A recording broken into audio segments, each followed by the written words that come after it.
Come in. The show is about to begin. Tonight we have, all the way from Seattle, Washington, MJC Drums here on YenYorkCity Live.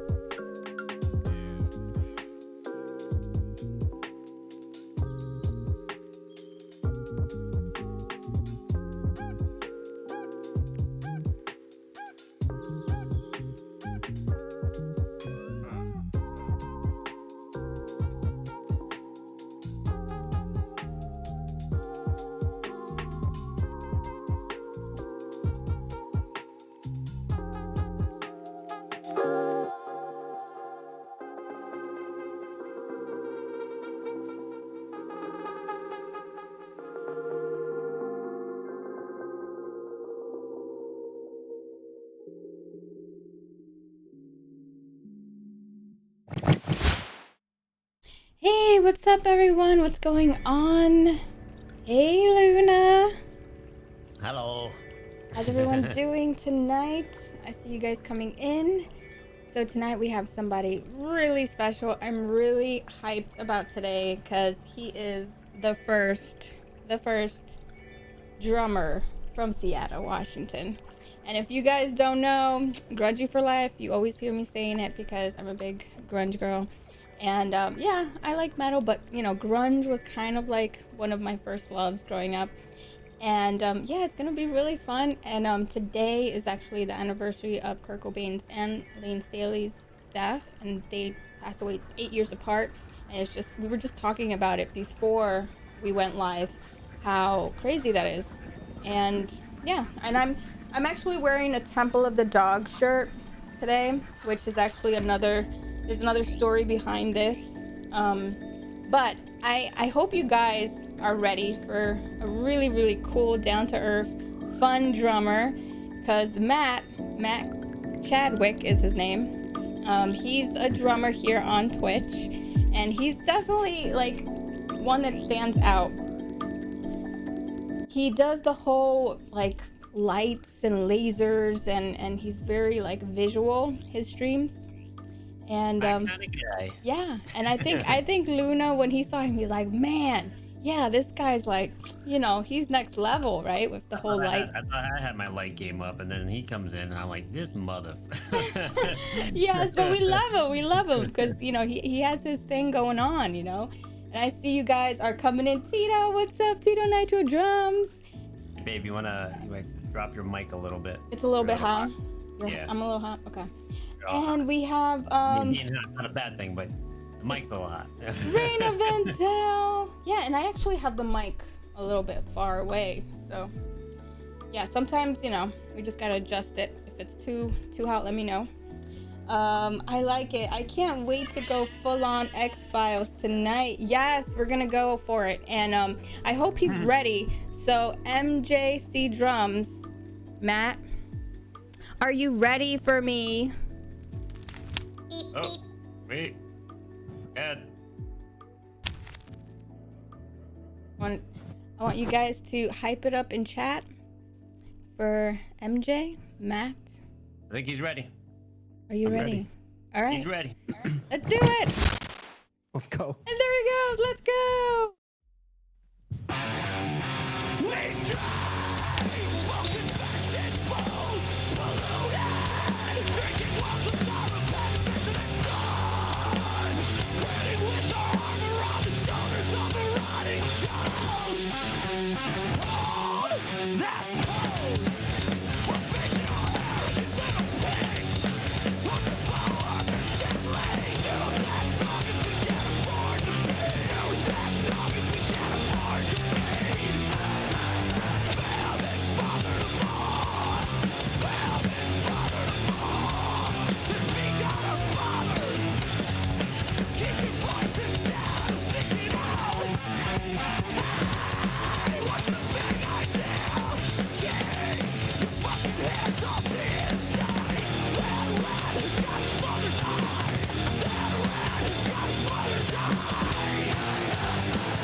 My iTunes does that all the time with that track.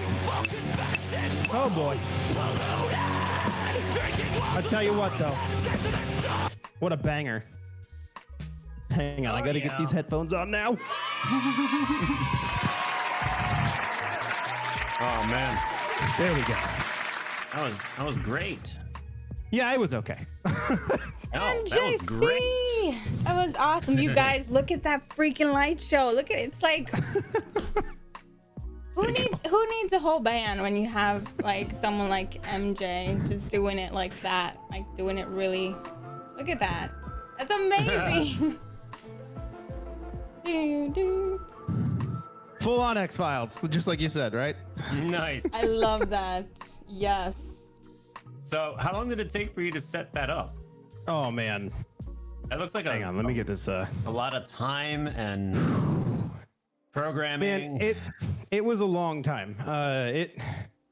It's been a process of, I don't know, I think of like a cake where we have all these layers of things that we've started with. Like when I first started streaming, it was just a electric kit hooked up to like 2 Logitech cameras.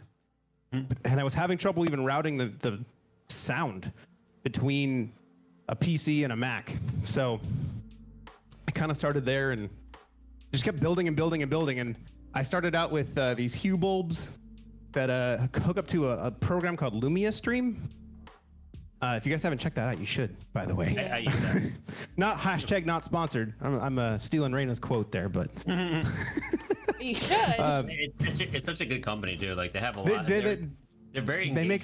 They make such good stuff, and they're super engaged. Like they have a whole Discord, and if you've got a problem, you can immediately message them. And I was in a dev conversation with someone for like 2 days about my particular setup, and they kind of helped me route some things differently than the way the normal thing is done. And then we moved in here, and then the lights got cooler. These background things on this panel, these are actually sound panels that I made. There's actually like rock wool insulation inside of here to help kind of like protect from the plastic. I don't know if any of you have ever heard of an electric drum without it being sampled, but it sounds like you're hitting rubber. They're not quiet. They're just quieter. But yeah, these new lights, I want to say I put in a good 15 hours of work. Wow. I added on to what I'd already had with commands, and I had to open a second Lumia Stream account. So I'm actually running 2 Lumia Stream accounts to do this. I have a Lumia Stream account on, so worth it. It's really cool. Yeah. But I had to figure out how to sync everything because all of these spotlights ran off what's called DMX, which is a totally separate conversation language than what the Hue bulbs used. So the DMX is hooked up through a converter box, and then it plugs into the Mac here. And then I've basically figured out a way to trigger all of that so that Lumia Stream sees the DMX. And at the same time, those commands in there, yeah, dude, it's you can go down the rabbit hole as far as you want, as long as you want to spend the time and the headache to do it. So and then I'm sitting in here with fog. Sorry, go ahead. Lumia controlling all the DMX stuff. Yeah. And then the other Lumia is controlling all the other stuff. You Correct. can't have one Lumia control DMX and the other one? So you can. I did this way because I want this to be a mobile rig. You know, the whole idea behind all of it. Oh God, I better turn that off. Wow, we got smoke coming out from all different places. It looks like it scared the crap out of me more than anybody else. Dude, any of my community in chat right now knows that'll never not scare me. Every single time I'm having a conversation with them, it just goes, and I'm like, oh no, what happened? I'm like, wait, no, I did that. It's fine. Oh my God. But I wanted this to be a mobile rig because the whole idea behind all this was I miss playing on stage. I miss touring. I miss being all the lights. I miss hearing my stuff live. I miss, feeling that kick drum in your chest. You know what I mean? Yeah. So it's like, how can I bring that environment into a live stream and have that like effect? And then how can I have chat be able to control that so that it's even more fun for them too? So eventually these DMX, this whole rig will be able to get moved and be live because I have it separate on the Mac. So all these commands and everything are just living on this, and I can pack this up and take it. The tower, I can't. So all the hue lights will kind of stay where they are. Okay. If that makes sense. That makes sense, yeah. That's cool. Wow, that's a hefty setup, man. I love it. Yeah. I should take a picture of the actual ceiling. It's a nightmare. How's the wire management? It's not bad. It's not bad. When we moved in here, I was like, I really want to make sure I nail down and get everything clean and have it routed through like maybe 2 channels, and then we were done. And then I was like, but I want to add more things after I'd already done that. So now we have even more spare wires running everywhere. The whole entire thing behind this box is like, I don't know, there's like 30 cables running behind there. Yeah. This whole wireless mic rig that I can be I'm really looking forward to trying out for a boy band, guys. That's what I'm trying to do. That's why I got this. I'm just practicing. That's what you got the hair for it too. It works out. Yeah, totally. So Matt, okay. Do you like to be called MJ or Matt? Because Matt Chadwick is your name, but is your stage name? Do you have one, or is it? How did you come up with just like, let me just go with MJ then? MJC. So MJC is just my initials, and you guys can decide on what my middle name is. But I was. It is. Holy crap! Look at that. You nailed it the first try. James. Yeah, that was most common. That wasn't even that hard, was it? Yeah, I know. I mean, I could have said John. Jordan. Yeah. Or Jordan. Or John. But or so Justin. It all started with actually like my whole magic career thing that I was doing before COVID as well. Not career, it was more of a hobby, and I started doing it professionally to get paid because I was like, I have all these skills for card stuff. I might as well go out and perform because that's the whole point of it. So I was looking for a name for that, and I went like, well, I could turn this logo into my initials and then make it into a spade, and it, like the spade on a card, and it looked like that. And I was like, cool, MJC Magic. I'll just call myself that. And then COVID happened, and I was like, okay, I guess I'm gonna start Twitch streaming. I'll just take that and put drums there instead of magic. Real top shelf thinking there, guys. Super high level IQ, 100%. So did you start streaming magic first, and then you started streaming drums? So no, I just wanted to stream drums, and I mean the goal is to maybe eventually start streaming some magic. I just don't have a setup for it yet, and I've never really seen anybody else do it on Twitch or anybody else really hang around for a while like it. Like actual like theater magic. No, not stage magic. I'm talking close-up magic, and what is now being called Zoom magic or virtual magic. It's a full subset of stuff that you can do with cards, with coins, with all sorts of fun stuff that you can still use, but you do it through a camera. Like I could, there's lots of fun stuff. Sleight of hand, like it's the way it is. Luna likes magic too. He's into that kind of stuff too. I used to work at a magic shop back in the day. Yeah. Yeah, it was Shut up. Magic Masters. Dude, I know that place. They branched off of Disney. Yeah. And we had one over in Atlantic City, and then they ended up closing down after a while. I only worked there for about a month or 2 months before they closed down. And prior to that, I had the connections to get that job through another place called Trick Zone. And that's where they had like the yo-yos and all that stuff. And they sold like the Svengali decks and the what's the ones, the cartoon decks where it had like I don't want to spoil the trick, but yeah. So Yes, I remember when I first went over, he was like, "Oh, do you want to play like," and he was like, "Do you want to play like board games and I teach you magic stuff?" And then I was like, "You do magic tricks?" And I was like, "That's charming." I was like, "I haven't seen somebody do any like magic like with cards and things like that." Dude. And Luna.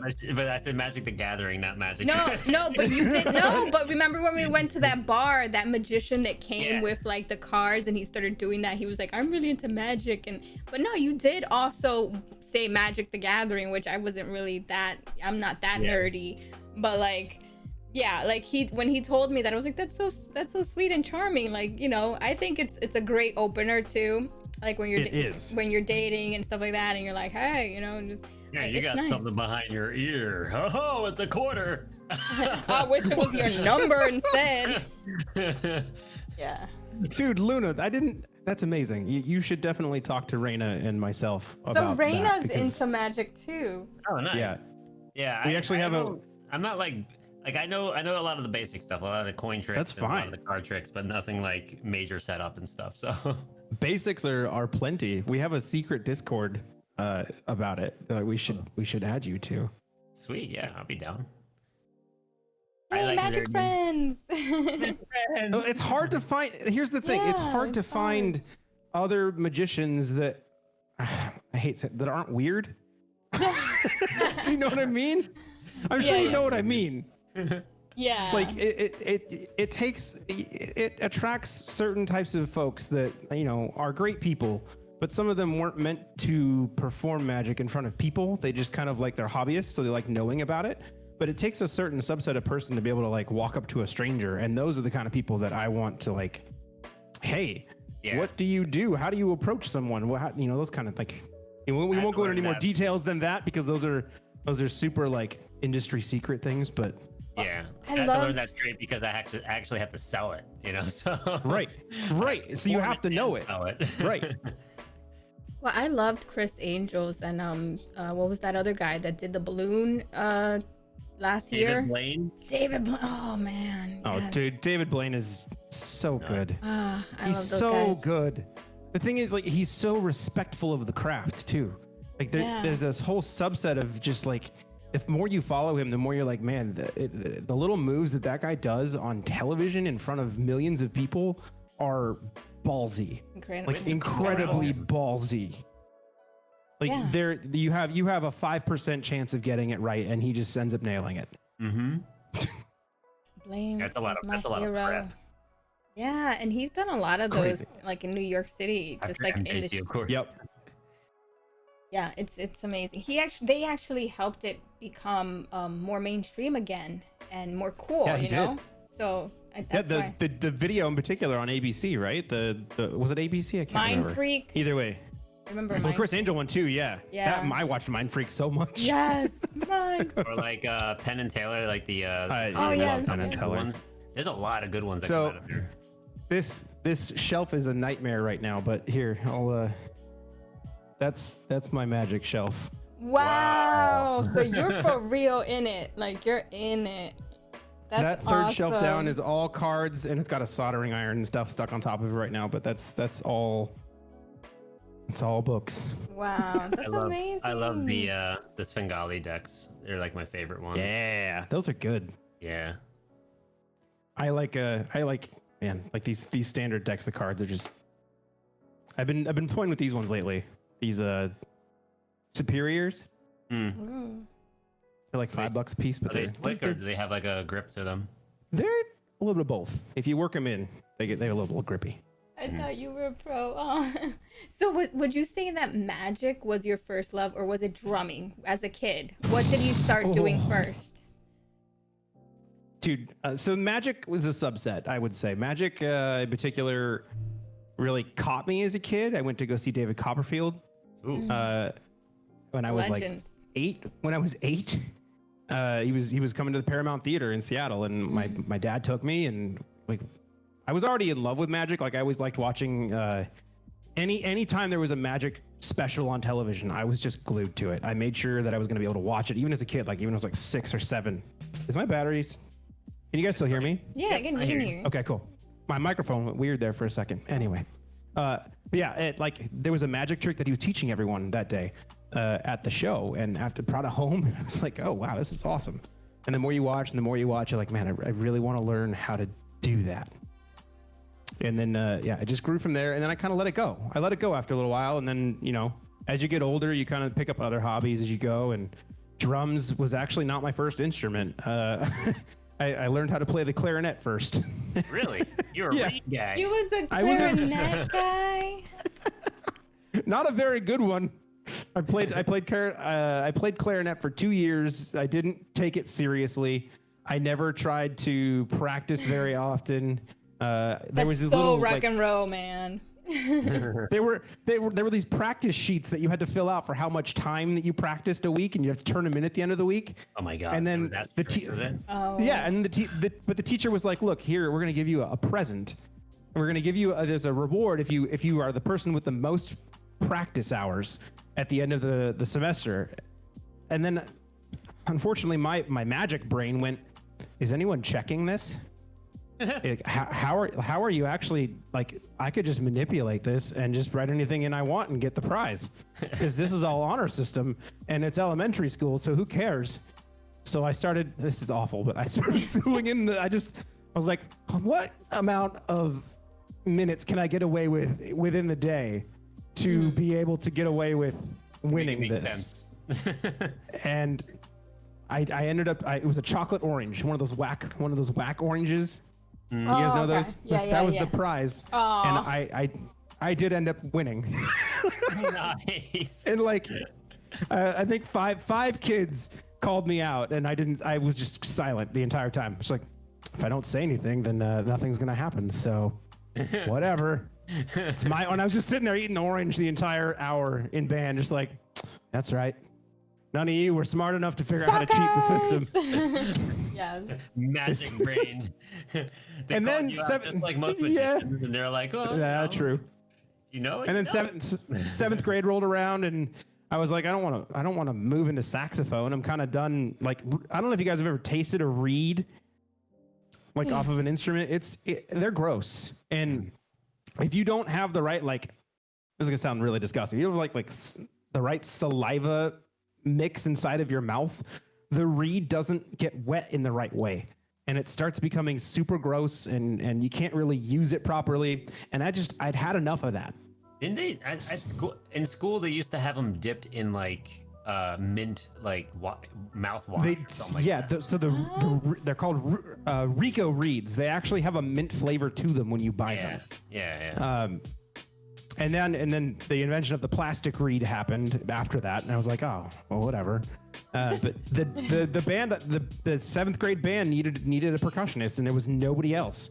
So I was like, okay, I'm feeling very angry lately, so I could probably hit some things.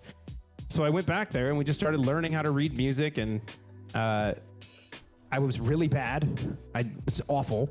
There was another kid in the same grade as me who had been taking lessons for like 2 years, and he'd been doing it in elementary school, so he was really good at it.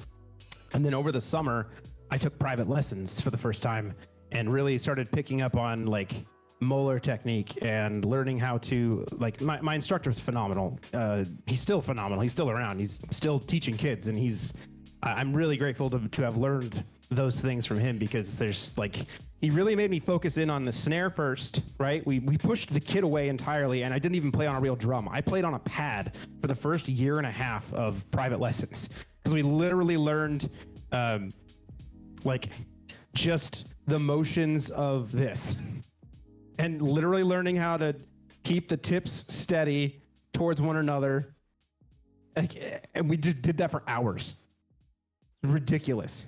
And then we started learning how to, use your fingers to manipulate the sticks on one pad. Yep.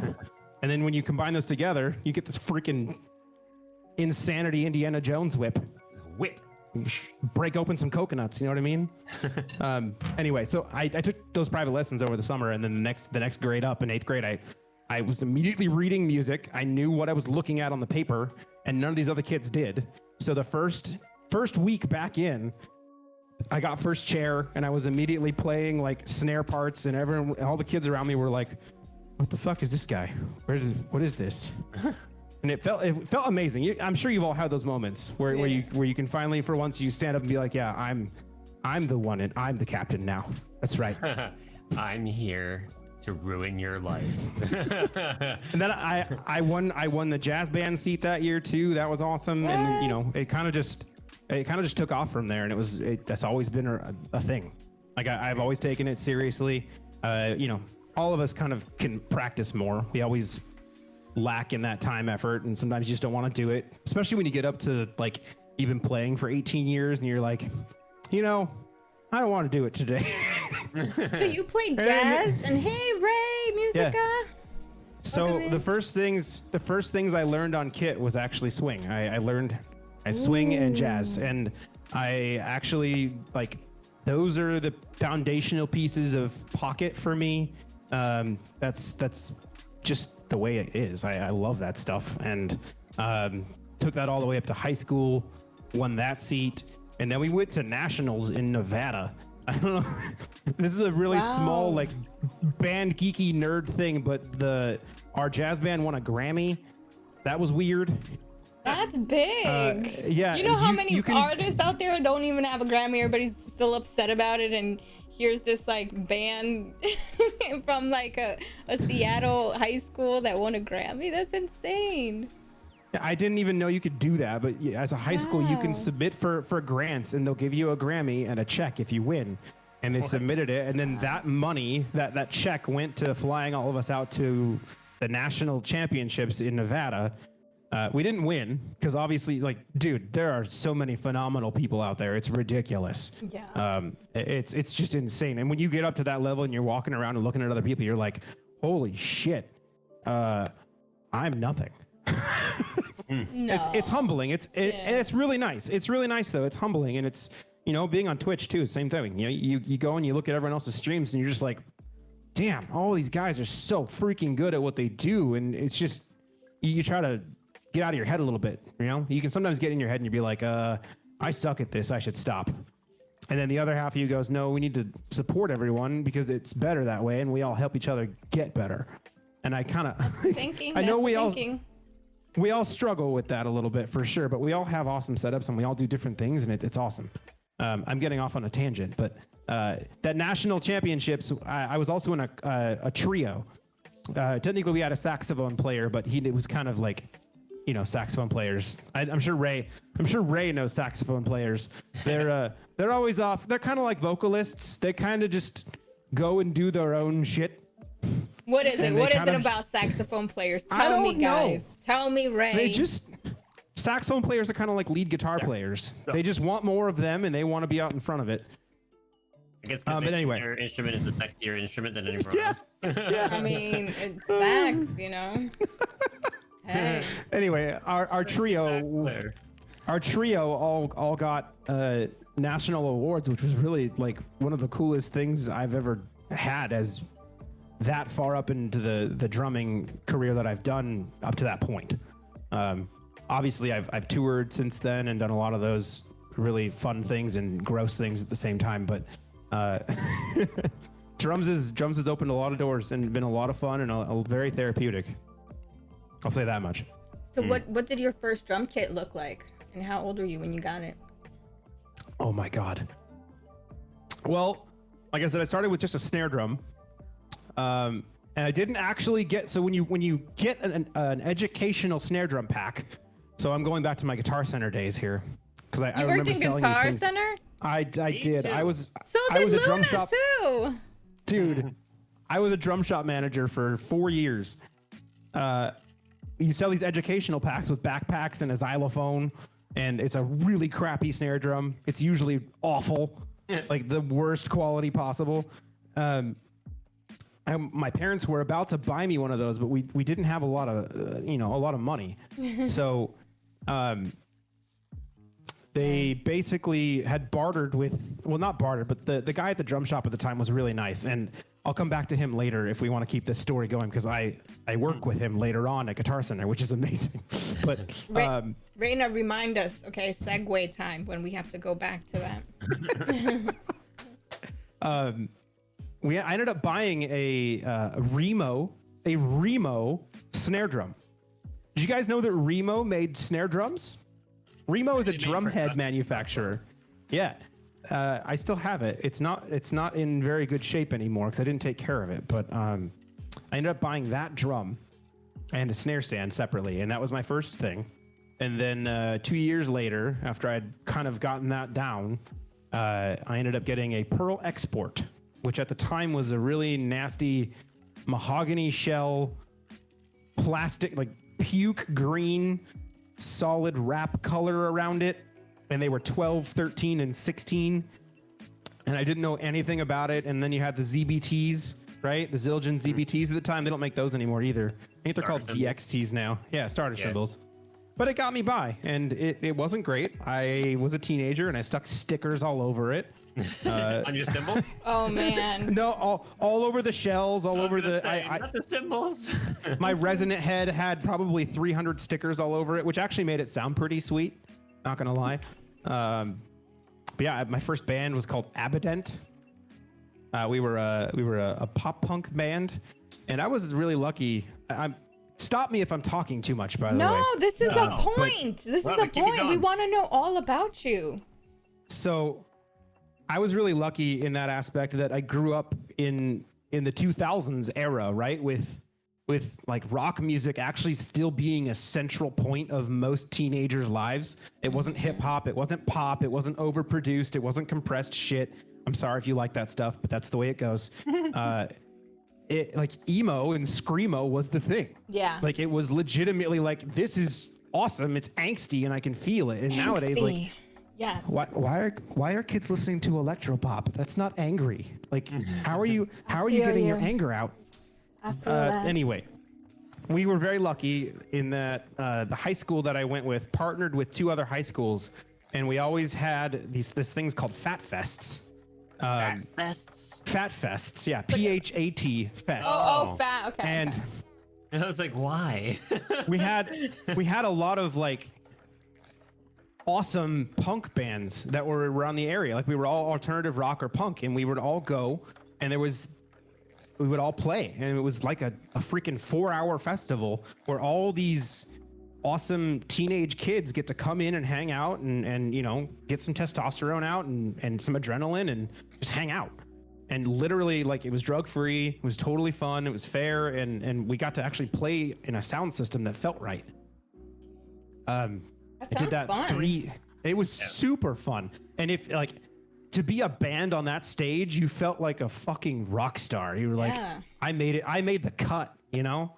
And we sold so much merch. It was insane. Like as teenagers, like as 15-year-olds, trying to run a merch business already and making hundreds of dollars in a night at a table from your high school constituents, you were like, what's going on? What, like, this is awesome. Is this gonna be life? Is life gonna always be like this? That's when he got the bug. He got the bug there. He's like, I like this. Feels good. We took that. We ran with it. We did get to play at EMP, which was I don't know if you guys know what EMP is. It's Experience Music Project. Sorry, it's no longer called EMP. It's called Mopop now. But it's a big old music museum in downtown Seattle. It's actually shaped like a broken guitar if you look at it from above in a plane. The original recording booth for Nirvana is there, like the original console. Isn't like the Chris Cornell statue there too? Yeah, there's tons of stuff in that. And now they have a whole sci-fi museum underneath, which is like one of my favorite places. They have like this giant queen alien that you can stand next to from Aliens. Anyway, we got to play in there, and the venue is called Sky amazing. Church. Sky Church. And they had it. The sound in there is fucking crazy, and to have adults mix you as a kid, it was like, whoa. Yeah, I can imagine. I don't know if I belong up here or not. But yeah, the kick, dude, and it was a DW kit. It's a DW kit up on the stage, and I was used to playing my Pearl Export at the time. So being able to hit a kick drum like that, recorded through, and then have a sub kick behind you, and you're feeling this whole thing up your body, you're just like, what is this? I had played at a place called Starland Ballroom, and I had like a similar experience where I played. I mean, I had a decent kit, but like I sat on a one of like the higher end kits that they had there as a house kit, and it's a huge stage setup. And then when I hit the kick for the first time, I'm like, ooh, I felt that on my chest. What is Yeah. That's so when you good. know. That's when you know you've got a good sound guy, you know? Yeah. If any of you ever play live, treat your sound people nicely. Always treat them nicely. You want to know why? One, you're the drummer. You have the most microphones in front of you, and they're going to be able to either make you sound amazing, or they're going to walk away from the booth during your set and go smoke a cigarette. No, Okay? it's true. That's very specific in Seattle too. Like the sound guys, if you cross them, they'll kick you out. They just don't fucking care. Treat your sound people with respect. Just be as nice as possible. As drummers, make your shit accessible. You know, Even if make they are those dicks, holes. You still have to be Even nice if, to them. dude, and you'll be surprised how fast you turn a dick into a nice person. Oh yeah, If you're just nice to them, they'll all of a sudden let their guard down. You know. yeah.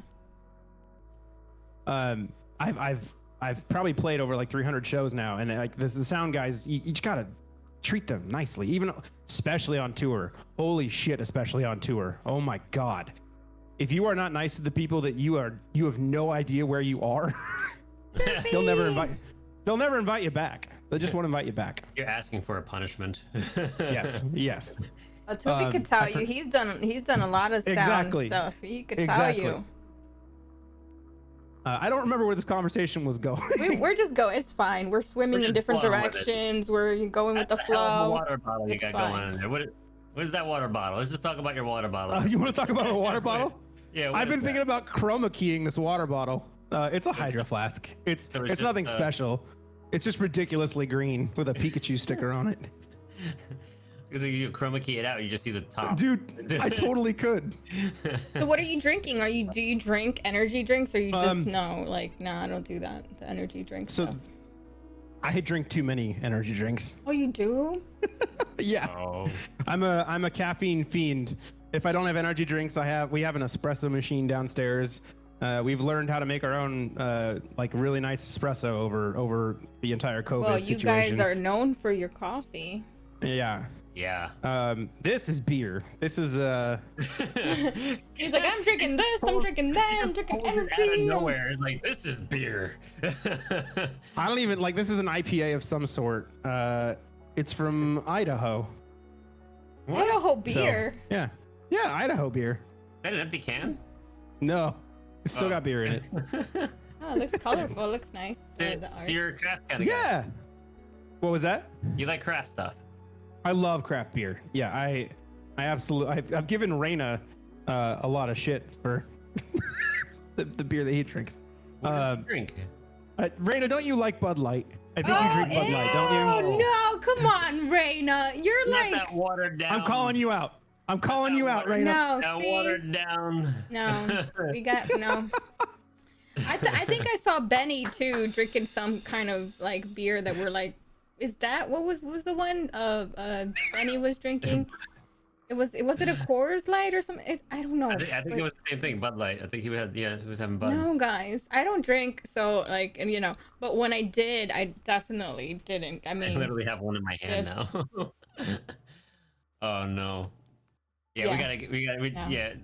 MJC and I are gonna start introducing you to some good crafts. Right? make a Like, wish I'm list. not the biggest- Make a wish list, Raina, and we'll hook you up. Yes. I'm not the Because- biggest IPA fan in the world, but unfortunately, most of Washington State is. So you have about 75% IPA beer up here, and then you have Dude. about 20% of what I like. I tend to prefer like the Belgians and the dark ale or stouts or bourbon barrel aged stuff. So that's whoa, Cutie with the raid. Wow, Cutie coming in hot. What, Cutie? Yo. Coming in hot with 27 viewers. What's up, everyone? We are here with MJC Drums.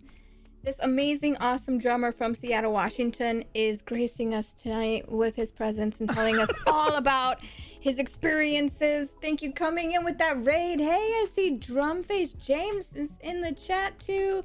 Who else is in? right OG, on. I see you, OG. Vixen. Yeah, OG's birthday is today. OG, happy birthday! Birthday, OG. Making money. Thank you so much for the 200 biddies. Welcome in. Holy crap. That's awesome. Wow, it's your birthday. Everyone say happy birthday to OG. Seriously. All right, Everyone on the say count of happy three, birthday. Let's all sing. 1, 2, 3. Happy birthday. Happy birthday. We're not in sync. Happy birthday, dear OG. Very nice. Oh, thank you so much, Ray, for the 100 biddies, and happy birthday, OG. Yes, it's amazing because there's so many awesome people that we know here in the community now coming in from QT sure. Drummer. And yeah, a lot of you guys have been on the podcast too, you know. Toofy, Reina, QT, Ray Musica. Who else? I'm missing some. And if you haven't been on the podcast, you probably will. Scorpion. You know? Scorpion, how can I? Scorpion, you know we love you, honey. Yeah, you guys are all amazing and you all support each other, you know, so it's awesome to see you guys supporting one another in the streams and coming in with raids, and we're getting to know each and every one of you guys one stream at a time, you know, every week. So today we're with Matt MJ, okay? MJC Drums. MJC Drums. So yeah, we were just talking about how he's into magic, his first drum kit, how he ended up playing what was the first place you played that was like the most memorable place? I mean, most memorable place I've ever played was not ever, but most memorable place I've first played was EMP. So I don't know if you guys have ever been to Seattle or not, but it was wow. I'm tripping over. Let me stop. It's the energy drink. And the caffeine and then the beer. He has like 3 different drinks he's like drinking right now. I do. This is why he has like such an amazing scene. EMP is a music museum in Seattle, and they have a full-blown stage that you can play on. The floor, I forgot to tell you this, the floor has these lock boxes with clear plexiglass over the top of them, and literally inside of them are like original lyric notebook pages from like Kurt Cobain, from Soundgarden, like literally the original songs that were written down lyrically on the piece of paper that was written on. It's in there in the floor. It's so cool to see. Amazing. Hey, Debbie. Wow, that's legendary.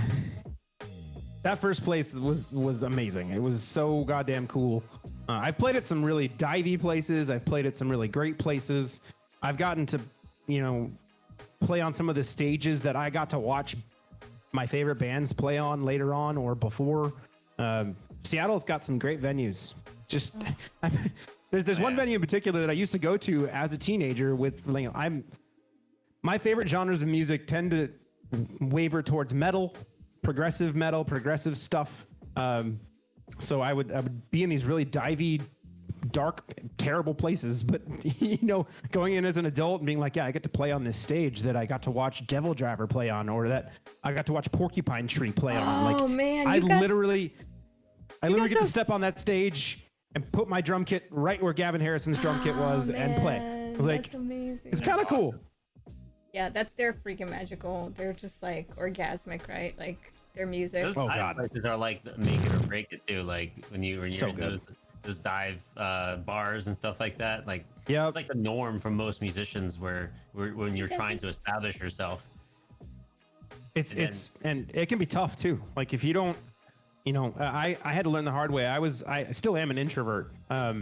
Twitch has honestly brought my extroverted side out a little bit, but when I first started playing live, I was not the chatty guy. I was the drummer who would set the kit up, I would go back to the green room and just hang out and drink the free beer and hang out with the people I knew because I wasn't. Yeah, I was honestly just obsessively anxious about talking to anybody I didn't know, and I didn't know what to do about it. I didn't know what to say. If I said something wrong, or if I did something the right or wrong way, I don't know what way it would go, right? Like you just go that direction. But magic, performing magic to people you don't know, and Twitch streaming, and honestly just growing up. Yeah. As you get older, your give a fuck stops to break, you know? And you're just like, it's true. whatever, man. It's true. Like this I've is had me. 7 beers. How about you? And then you treat them to a beer too, right? Yeah. Oh yeah, you have to. Yeah. So what was your worst I would show probably then? I'd probably only be like a friend just to the sound guy, and that's it. Like everyone else is just kind of. Dude, yeah, like, it's let them tough. come up to me. Make friends with the bartenders too, because the bartenders are the ones that get the people at the bar to go watch you instead of the band before you. I mean, I hate saying that because the band before you they're generally nice people too, but you can run into other people in the green room that are not nice people. Not everyone in a band is a nice person. Let me break that little honesty twig for you, okay? Not every person in a band is a nice person, and you start to learn that really quickly. Oh yeah, that's true. And don't expect them to be the way you think they are in your head, because it might not be, and then your expectation gets like elevated, and then it could. We were just talking about this the other day. Like if someone gets off of a show, right, and they need to go to the bathroom, they've been playing for hours, and they have people coming up to them like, sign this. Is like, you don't know if they have to take a massive, poop or something. You don't know if they're like, they had something messed up on the road, and then they're on the, the throne for 3 hours, and they're like, dude, I need to fucking like leave They're right now. Beelining into the bathroom. Hey, can you say this? See, I always have like 30 minutes of pre-plan. Like I'm trying to watch the band before me perform, because that's what you need to do to help support other people. But I always, like 30 minutes before the show, I'm like, hey, I'm hitting the bathroom. And if I don't have to go, I'm going to make sure that I don't have to, like just you start running into like this schedule. Oh no, like, we got into poop again. I'm sorry. Why did we do that? It always goes back to poop. Yeah. Poop is funny. Let's get that clear. Okay. Yeah. Poop is everyone funny. Poops. It makes people smile. Yeah, it's funny. Poop. Or so I don't like. Situation. I'm sorry if you're hiding the fact that you're laughing at poop, then you're missing out on life. Our bodies are gross. They do weird things. Laugh at them. At farts, then just laugh at them. Wrong with you. So what was your most nightmarish gig? Beep, beep. Oh my God. Thank you, Dylan, for the follow. House parties can either go really badly or really awesome, depending on the night and the type of crowd or people you're playing to. And I think I've had more terrible house party shows than good house party shows. Right when I was a senior in high school, we got hired to go do this jazz trio thing, and we thought it was going to be a venue, and we got up to their address, and we thought they had like a full backyard and everything, and they were just like, okay, go ahead and load the drums in through the front door. And I'm like, okay, cool, we're walking through someone's house, this is weird, but $500, all right. And keep thinking $500, and we keep moving the gear through the home, and there's this tiny little deck, like maybe enough to fit half of a drum kit. And I'm like, what is this? What? And they're like, oh, bro, it's just 10 of us and you, man. We're just hiring you to play this awesome jazz trio gig. And we're like, what? This isn't what we signed up for. You said there would be 100 people. You said this was a graduation show for your daughter. And it turns out it's just the 10 of you. And this is really weird now. It's an intimate setting. But you said $500, right? And they're like, yeah, $500. And we're like, okay. So we played literally, if you guys ever played in a jazz trio before, all you need is a fake book. A fake book is literally just chord changes for the most popular jazz songs, and usually they have about 100 of them. I don't look at the fake books. Usually the guitar player and the bass player need them, okay? And I literally just go with the flow and listen. And we literally just open the fake book, and the trick to it, okay, is you literally crack open the fake book and you just open up the middle section for about 4 minutes or 5 minutes, and you just let people solo. You just let the guitar player and the bass player solo, and then you solo, and then you go back around to the changes, and you're done. And literally, that's what you do for 3 hours, and then you make money. Wow. Jazz We is did that- so easy. We did that at a country club as 15-year-olds, and we put out a tip jar, and we made $3,000 Hey. doing that. Oh And it my felt God. wrong. It felt wrong. I was Hey, like, Scarf. this is jazz? This is jazz, I guess. Like I'm Ray gonna find said. myself a jazz band then. That's Hell. and that's how Yeah. that's how I got these 9,000 pedals, believe it or not. These have been with me since high school. That's how rock Jazz. solid DW hardware is. Nice. What's up, y'all? Oh, the other Matt Anyway, Scarfield is in the Uh, house. Welcome in. I haven't had a lot of bad gigs. I've had a lot of weird one-offs. We've played a lot of cover shows where you end up getting a ton of free drinks, and by the third set of covers, you should not be sitting behind a drum kit. Let me just put it that way. But if you play to a click track, you can get away with it. Do you know what I mean? Has anyone else in chat? Anyone else in chat tried to play drums while, I don't know, 9 drinks in? Oh God, that Sorry. was it a train wreck? I don't think I've gotten that far, but Was it a train wreck? It should be like 3 drink limit, right? If you're like playing an instrument. Like what is everyone's ability here in chat? Because there's a lot of musicians in chat. What's everyone's limit, or do you guys say after the show I drink, but not before? Like what's everyone's I usually protocol? do like a 9 drinks ain't nothing. I do like either like a drink of like rum and coke just to kind of like get me started, and then I'll play my show. I don't have anything else. Then I'll just play my show, and then I'll have a beer afterwards. Right. But So I have that's the this- extent of my drinking alive. I have this like Oh man, that sounds horrible, James. Tried straight So- whiskey as a Oh no. this is my metronome. Never This is again. my click track. Literally everything, all set lists, everything is click tracked in my phone, and it's all set list up. So I can drink and just tap whatever song I'm being told, and I hit the click, and I know where to go. You just the click. Everyone's gonna think I'm a drunk now, and I'm not. I promise. Most of the time, I am taking my skills seriously. I am on stage. If I'm playing my own music, I take it extremely seriously. I really want to play to the best of my ability all the time. But I don't know, cover shows as a drummer, like 3 hours in and you have 2 hours to go, you're like, man, this is rough. Don't do it to yourself. Don't do it. Don't do it.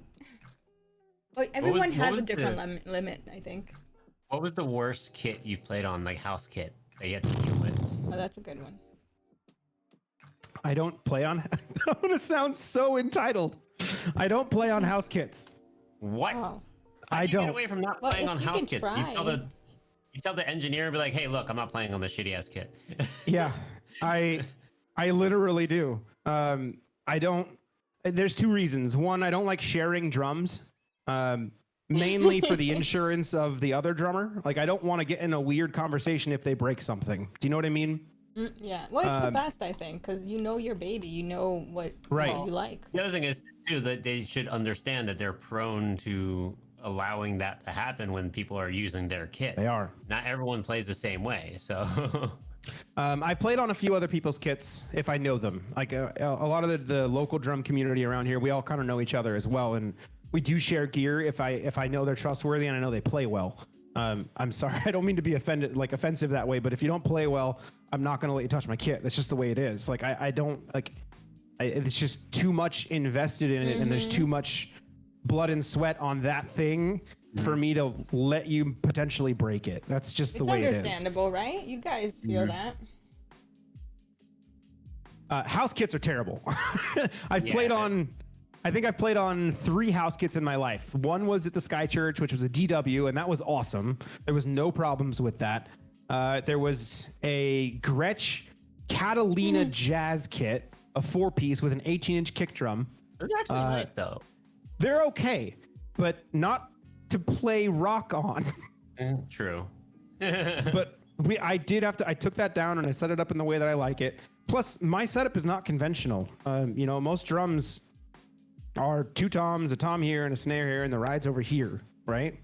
But I like the jazz setup. I like having the ride cymbal right in front of me. Now, I've been toying with the idea of putting it up here instead and having another tom here because I would really like to have that ability to, do fills without having to cross over. But that's for another day. Do you use that? What's that the top pad for? I noticed it. This one? Yeah. This is a cowbell. Ah. And a bass bomb. The 808 sub drop. Nice. Scorp would let me play his kit. Yeah, hipster boy MJC, that's me.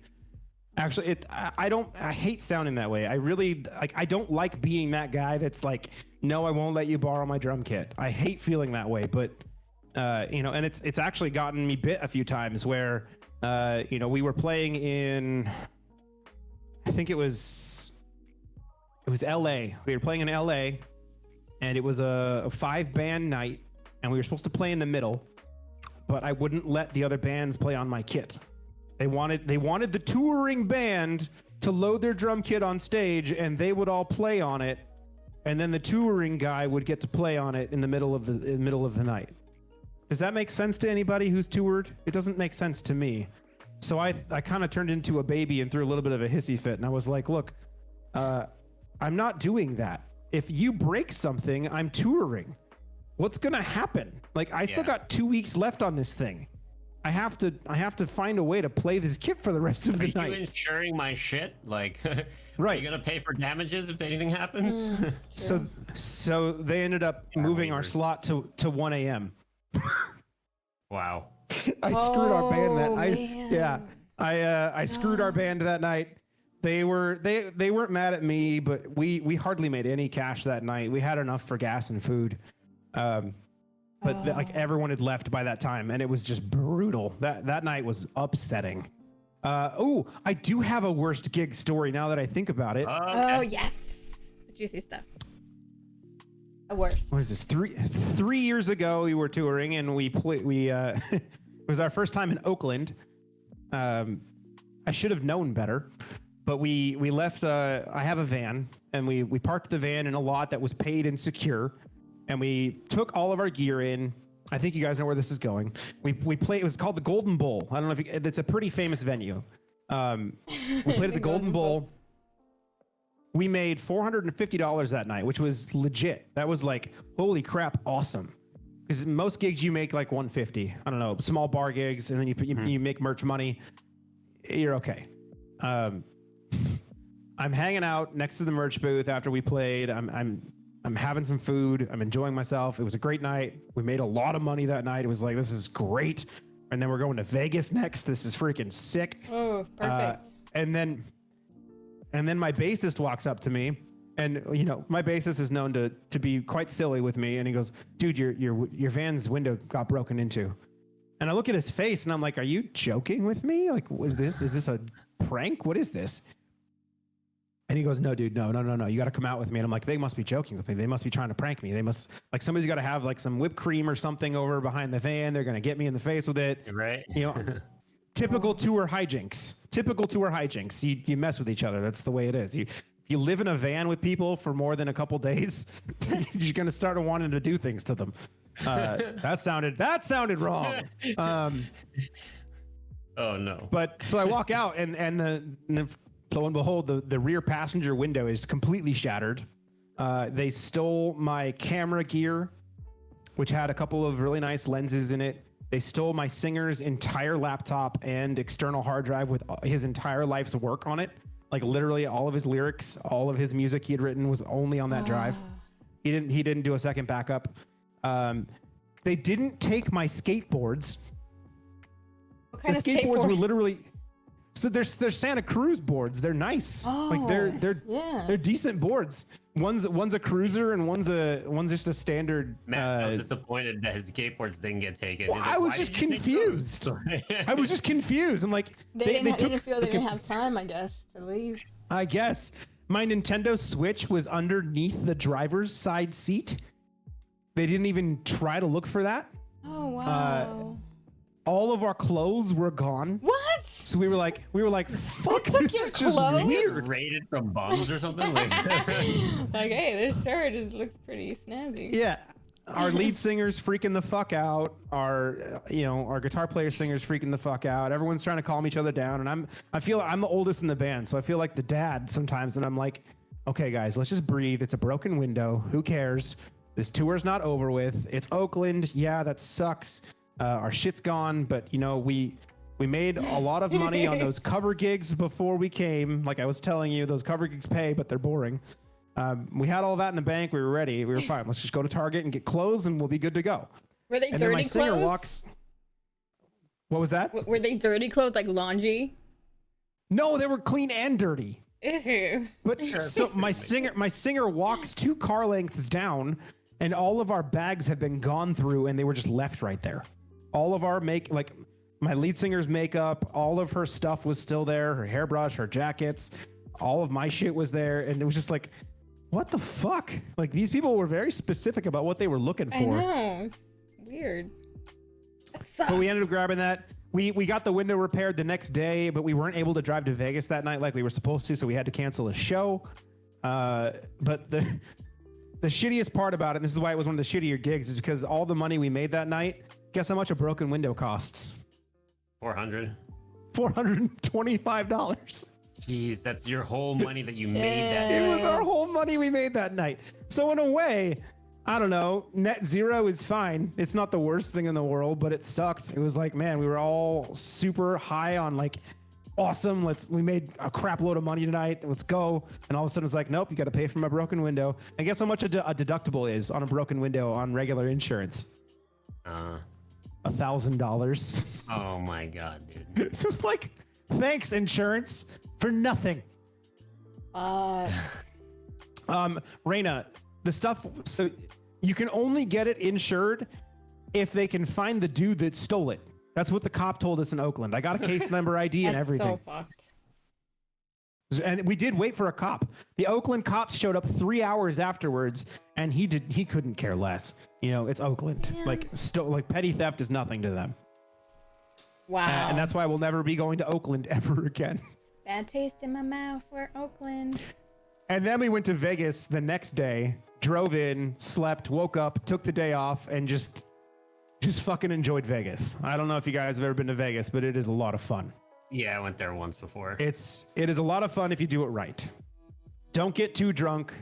Don't do stupid things. Just walk around and watch people. That's the fun part. Yeah.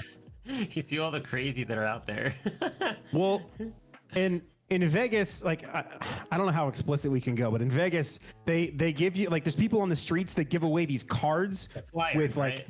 with not flyers, full on like they look like baseball cards, full on like top style baseball cards. They're that thick and they flick them at you. They flick them at you as you're walking by, and it's just a bunch of like I've seen that. nude models all on these baseball cards. There's no stats on the back, unfortunately, but that's the way they are. And my bass player was like taking every single one. For later. like nobody was taking them, and my bass player was like, "Oh, I gotta get them. And later on, we asked him why. Dude, he wasn't gonna call them. He just wanted them because they were souvenirs. And then like Matt said, like they're trading cards. So Trading literally, cards? Yeah, you got we Big came Booty up. Betty? Me too. We came up with a Pokemon Big style Betty. card game later on that night. We came up with a card game like Magic the Gathering style Oh with my God. That's awesome. That's hilarious. That sounds like fun. That's the a gas good station. time. The gas station that night, I was trying to buy a 24 pack of Rolling Rock from, and a guy just walks up to me and asks me if I want black tar heroin. Literally, just goes, "Hey, you want some black tar?" And I'm like, "What? What? The fuck?" Yeah, I believe that Like, happens over I've there. never like what? That is nuts. Vegas is crazy. Vegas is crazy. That's why man. they say Sin City. That's why they call it that. That's why they have the motto: "What happens in Vegas stays in Vegas." It's nuts. Bulbasaur, 2 feet. Yeah. Anyway, tour is a bunch of shenanigans and a lot of fun. Even the bad times are still they make great stories. Oh man. Well, that was fun. That was a Yeah. journey. Sorry, I'll take you through a journey. Yeah, no, that was good. And we heard that you like a lot of alien talk, huh? Like Oh you're my about God, to- oh boy. Area 51 and Do you drive by there ever? Like around the... Where's my tinfoil? Where's the... Cue the music. Cue the music. Yeah, yeah. Wait, we should just. Yeah. Here you go. Here. Come on, Fog. You can do this. It You did can. it. There we go. You got the fog. That's There you go. awesome. I like the whole light up with that. Do you have like it time triggers, or is it like Dude, because the song They you are real. previously played, are they set for that song, or are they just timed out, or do you? So trigger them? I haven't done anything specifically to BPMs for like actual songs yet. That's the next step. I just after staring at a DMX controller program for 15 hours, I was done. I was like, this is cool. I'll come back to it in a couple months when I don't not want to look at it anymore again. Because it looks like a mixing board. I wish I could show you on the screen, but like if you go into this program and you open it, sorry, that beer is coming up. Oh. Each light has a specific amount of channels to it, and each channel gets a fader. And those faders control things like pan or tilt or colors or strobe effects.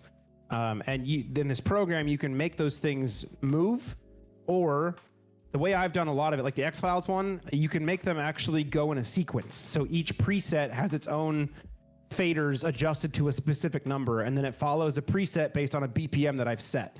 So basically, I would play the X-Files theme on the PC, listen to it, and try to set the faders to the right amount of time to move things properly. Yeah, it makes sense. I had to do that I feel like I sound like a crazy person when I say those things. No, I completely understand. Like it's almost the same as like with the Lumia stream, because you can also time things with Lumia stream as well. You can, yeah. And you can, Which is what a lot of these is what I've done that with. Like the LEDs back here. Yeah. They're like all of this stuff is way easier. Like these are just LED strips, and inside of that program it's simple. The DMX stuff gets way sillier. Mm-hmm. Yeah, because there's a lot more functions to it. That sounds like fun. That's the thing. It is fun if you like it.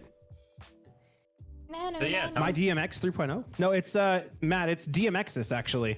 It's made by Entech. It's a little bit clunky. But it works. So let's So talk what's your, about gear. Drums. But do you want to talk about gear, or do you want to talk about aliens? Which direction do we want to go? Let's go. the aliens that brought you your gear. Yes. What was that? I'm sorry. The aliens that brought you your gear. The aliens that brought me my gear. Oh man. What do you guys want to hear? Chat. If you guys have any questions chat. for Matt, please put it in the chat so we can ask him. If you have any specific question for him. You guys want to hear more about aliens, or do you want to hear more about drum gear? Guitar Or music. Center? Oh, that Guitar Center funny stories would be something. I Alien operation. Just saying that. okay. I will share a Guitar Center funny story, and then we can talk about aliens. Okay. We got a segue Um, to aliens later. we'll go back to the poop conversation too, because this is relevant Yeah, to we're that story. and then that other thing we were talking about, we were gonna segue. Raina's taking notes. Segue Master That's McGee. right. That's right. I still laugh at this. Oh, it's gonna be good then. We had a serial pooper at Guitar Center. Like Serial literally, pooper? like someone would come in, drop trowel and poop and leave, and no one ever caught it. No one. I still to this day have no idea who was doing it. Yeah. I specifically remember there was a Veterans Day sale that we were having. Veterans and it was Day? me. It was me in the drum shop, and two dudes called out. So I was only me in the drum shop. And literally I was talking to three people at the time trying to sell stuff because you made commission. That's how you made your money back then. But literally this kid comes out of the drum shop and goes, dude, someone took a shit over in the corner over there. And immediately I'm like, did that kid just take a shit in there? And he's just trying to like not say it was him. And I walk in there and I'm like, that did not come out of a child. Like, dude, I wish I like, I mean, 2 sizes of these. Like, it was. They're logs. Yeah, it was giant. It was, and it reeked. It was awful. It was awful. That's all the story is. I mean, other than that, like, no. And the thing is, the dude kept coming back, and there was bathrooms at Guitar Center. He would go into the like there was plants in the bathroom for whatever reason. There was like a planter and then a tree that came out of it, and he picked up the tree with the soil, pooped in the planter, and then dropped the tree back down on it. Wow. Raina said it must have been somebody that worked for Sweetwater. Strategy. It's disgusting. That guy knew what he was doing. He was like, I'm gonna fuck this world up right here. The baby changing station, just shit right all over it and smash it up against the wall. What? Like this happened. Gross. On something. Somebody used to smoke meth in that bathroom all the time too, because you'd walk back there and you like, if you've ever smelled meth, it smells like cat piss, and it was awful. Like, damn. Tukwila is not a fun place to go either, guys. Don't hang out in Tukwila, okay? I thought you were about to talk about someone named Tukwila. No, Tukwila, Washington it's like a little south of Seattle, and it is bad. It's bad. That's so gross. Scorpion, I can imagine the cringe face you're doing right now. Scorpion said it's gross. That's when you know you've done something or said something that's disgusting. Oh, you mean meth. Not poop. He means meth. MJC, do you own a bidet? Do I own a bidet? No. Yeah. I have considered it though, just based off of, lifestyle changes and trying to be better with the environment around you, and as I say with a fog machine blowing fog in here, but a bidet is like Scorpion, like he was saying, on his stream the other day, a bidet can save a ton of toilet paper, which is huge. Yeah. That's definitely something to get into. For sure. Hello, Tushy. But yeah, there's a ton of we used to have this guy come in and he would pretend like he knew how to play jazz on the drum kits, but he was obviously high off of his fucking rocker. But you can't just tell somebody they can't play drums in the drum shop. You have to give them sticks. Like that was part of the rule. So he would literally, time limit now, not then. Yeah. Back when, especially in Tukwila, when no one wanted to buy drums. And for me, it was hilarious. So I just let him play. My God. That if that guy was playing to Bitches Brew, I wouldn't be surprised. If anybody's ever heard Miles Davis Bitches Brew, that's literally what the drums sounded like, but he wasn't playing to anything. Like Guitar it wasn't Center like chops, my fave. And at that time, I had started playing around with a video camera. Like I'd got my first Mac, and the iMovie had come out, and you were learning how to cut footage together. So I was like, I'm gonna record this guy and I'm gonna make videos of him.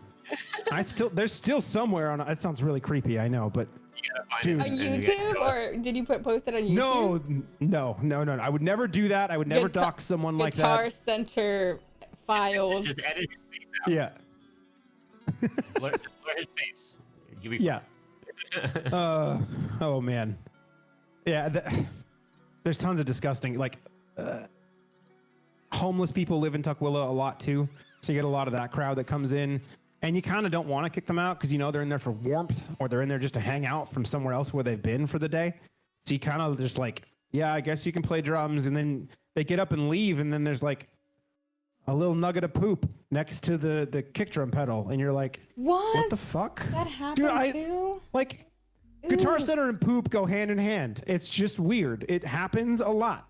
It's why they're falling apart.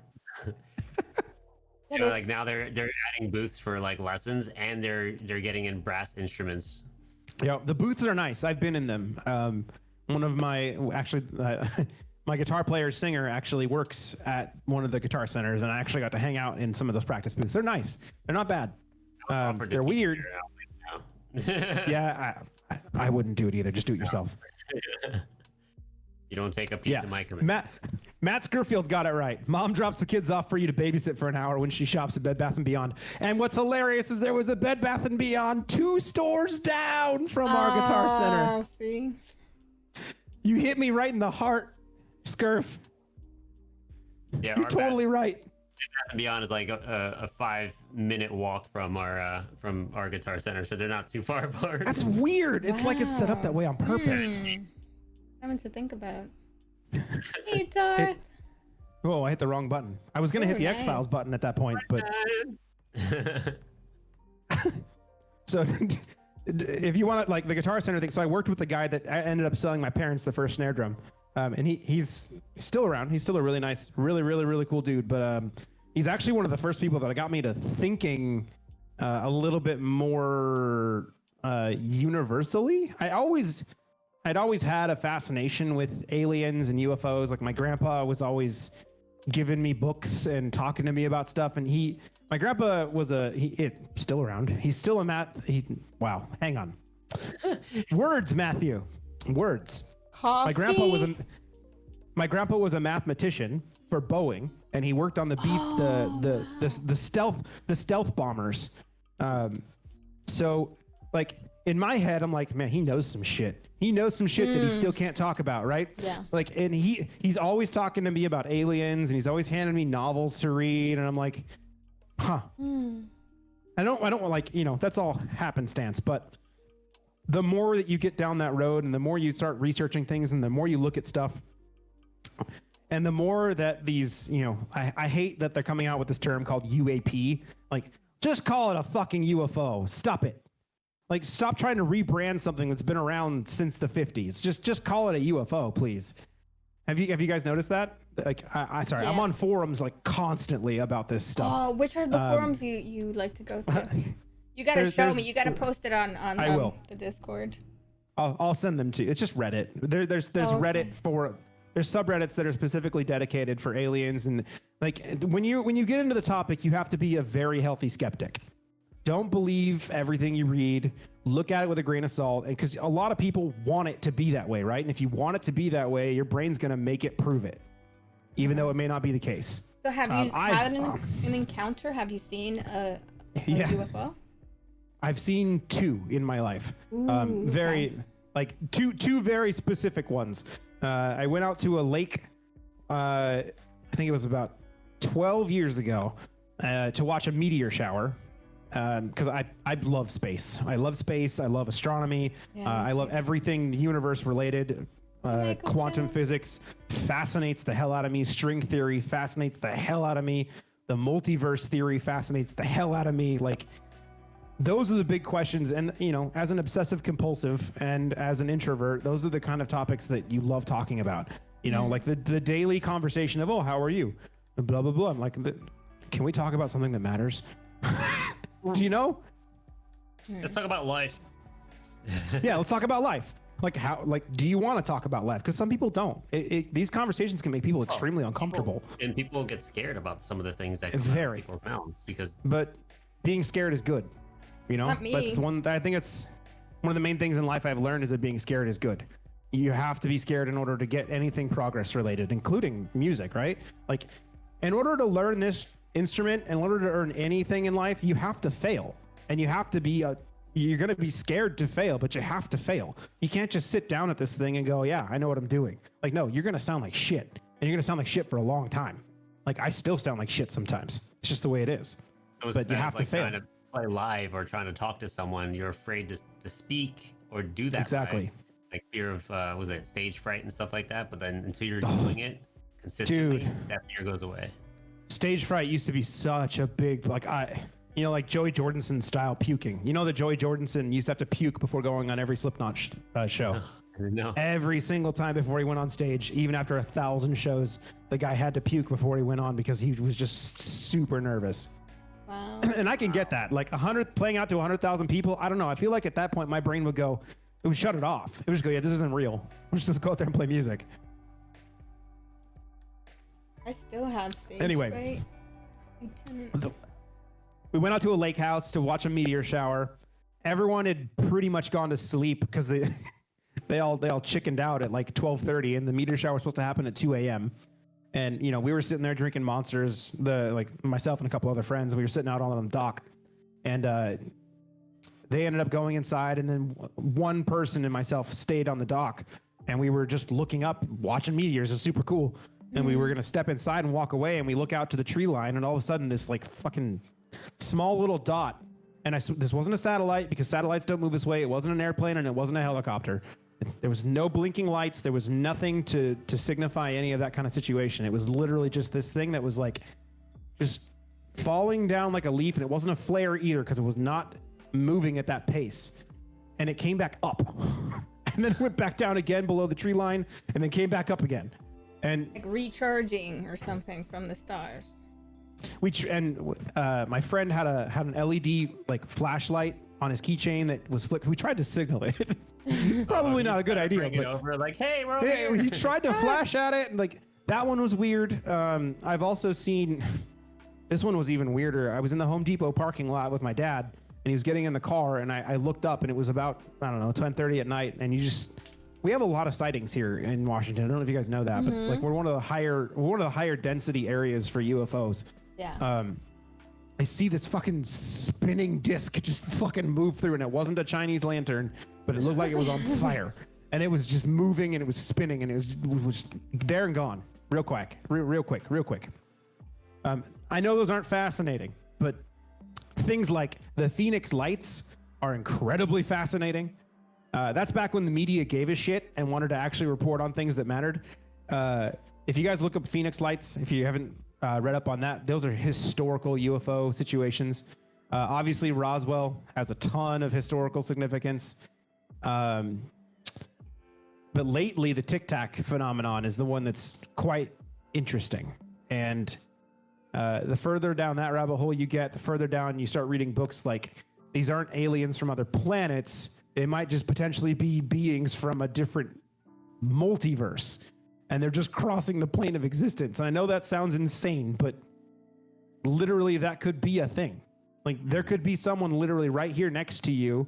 If you've spent enough time looking at string theory and quantum physics, there are literally universes right next to your face. You just can't cross into them because we live in a 4D plane. Yeah. I've had the conversation with Tito, and I said, like, deja vus can literally be the alternate timeline of your own existence, and you're just crossing that path. Yes. I have a thought on that, and it's not anything. I can't base this on anything or any fact. Obviously, this is all hearsay, right? Like this could all be nothing, and this could also be straight up. If you want to go down the other path of aluminum foil tin hats, it's part of what's called Project Bluebeam, which is literally the government trying to incite an alien invasion, even though it's not real, to then gain more control over the people. That's a thing. It's out there. I know that sounds insane, and I'm not saying it's true, but it's fun to read up on that stuff. But where were we going with that? Before that topic, You were talking about the you Phoenix said something Lights? before that. Phoenix Lights, and then Luna, you said something. Saying the A deja crossing vu. path of the alter existence, like Oh yeah. So my vus. whole theory on that, and this is, like I said, not based on any fact, but deja vus could literally be like your electric impulse traveling from your brain into another multiverse you, and you're just having deja vu because it's popping you back into the universe in a split second before you even realize it. Apparently, neuroscience is able to explain deja vus. Yeah. I mean, science is always true until it's disproven. It's part of the problem too, right? Like, science has become an issue lately because it's also based on faith at this point. If you notice, a lot of papers these days don't follow a lot of scientific principles of hypothesis and then trying to disprove it first. We more go off of the theory of, oh, well, this paper said this, and no one's actually trying to debunk it or being a skeptic on it. They're just going forward with more evidence instead of trying to disprove the evidence. It's a big difference. He was like, whoa. It's basically your brain making a mistake when compartmentalizing memory. I don't see that being logical, though, because you're thinking ahead of something that had happened. I guess no, because then you're living the moment, and then it's categorizing that moment in your head. Because then you're thinking like, oh, this actually happened before. All right, my brain's getting exploded right now. Raina says we should talk about drums again. No, I mean, because it makes you think, and that's what's awesome about it, is that we all have our own little theories. And like, it's weird when I've gotten deja vus, and I'm like, oh my God, I'm getting deja vu. Oh my God, you did that. That happened. Okay, and then my brother's like, but did I do this? Did I do this? You know? And I'm like, oh, I'm out of it now. No, I'm not in it anymore. So it's like there's something there. I feel like when you have deja vu, you're in your path, and it means you're in the right direction. It's just like confirmation. Yeah. I think it's important to note also too that like a lot of this is just hypothesizing, right? Like these aren't full stead hard beliefs that I believe in. They don't know.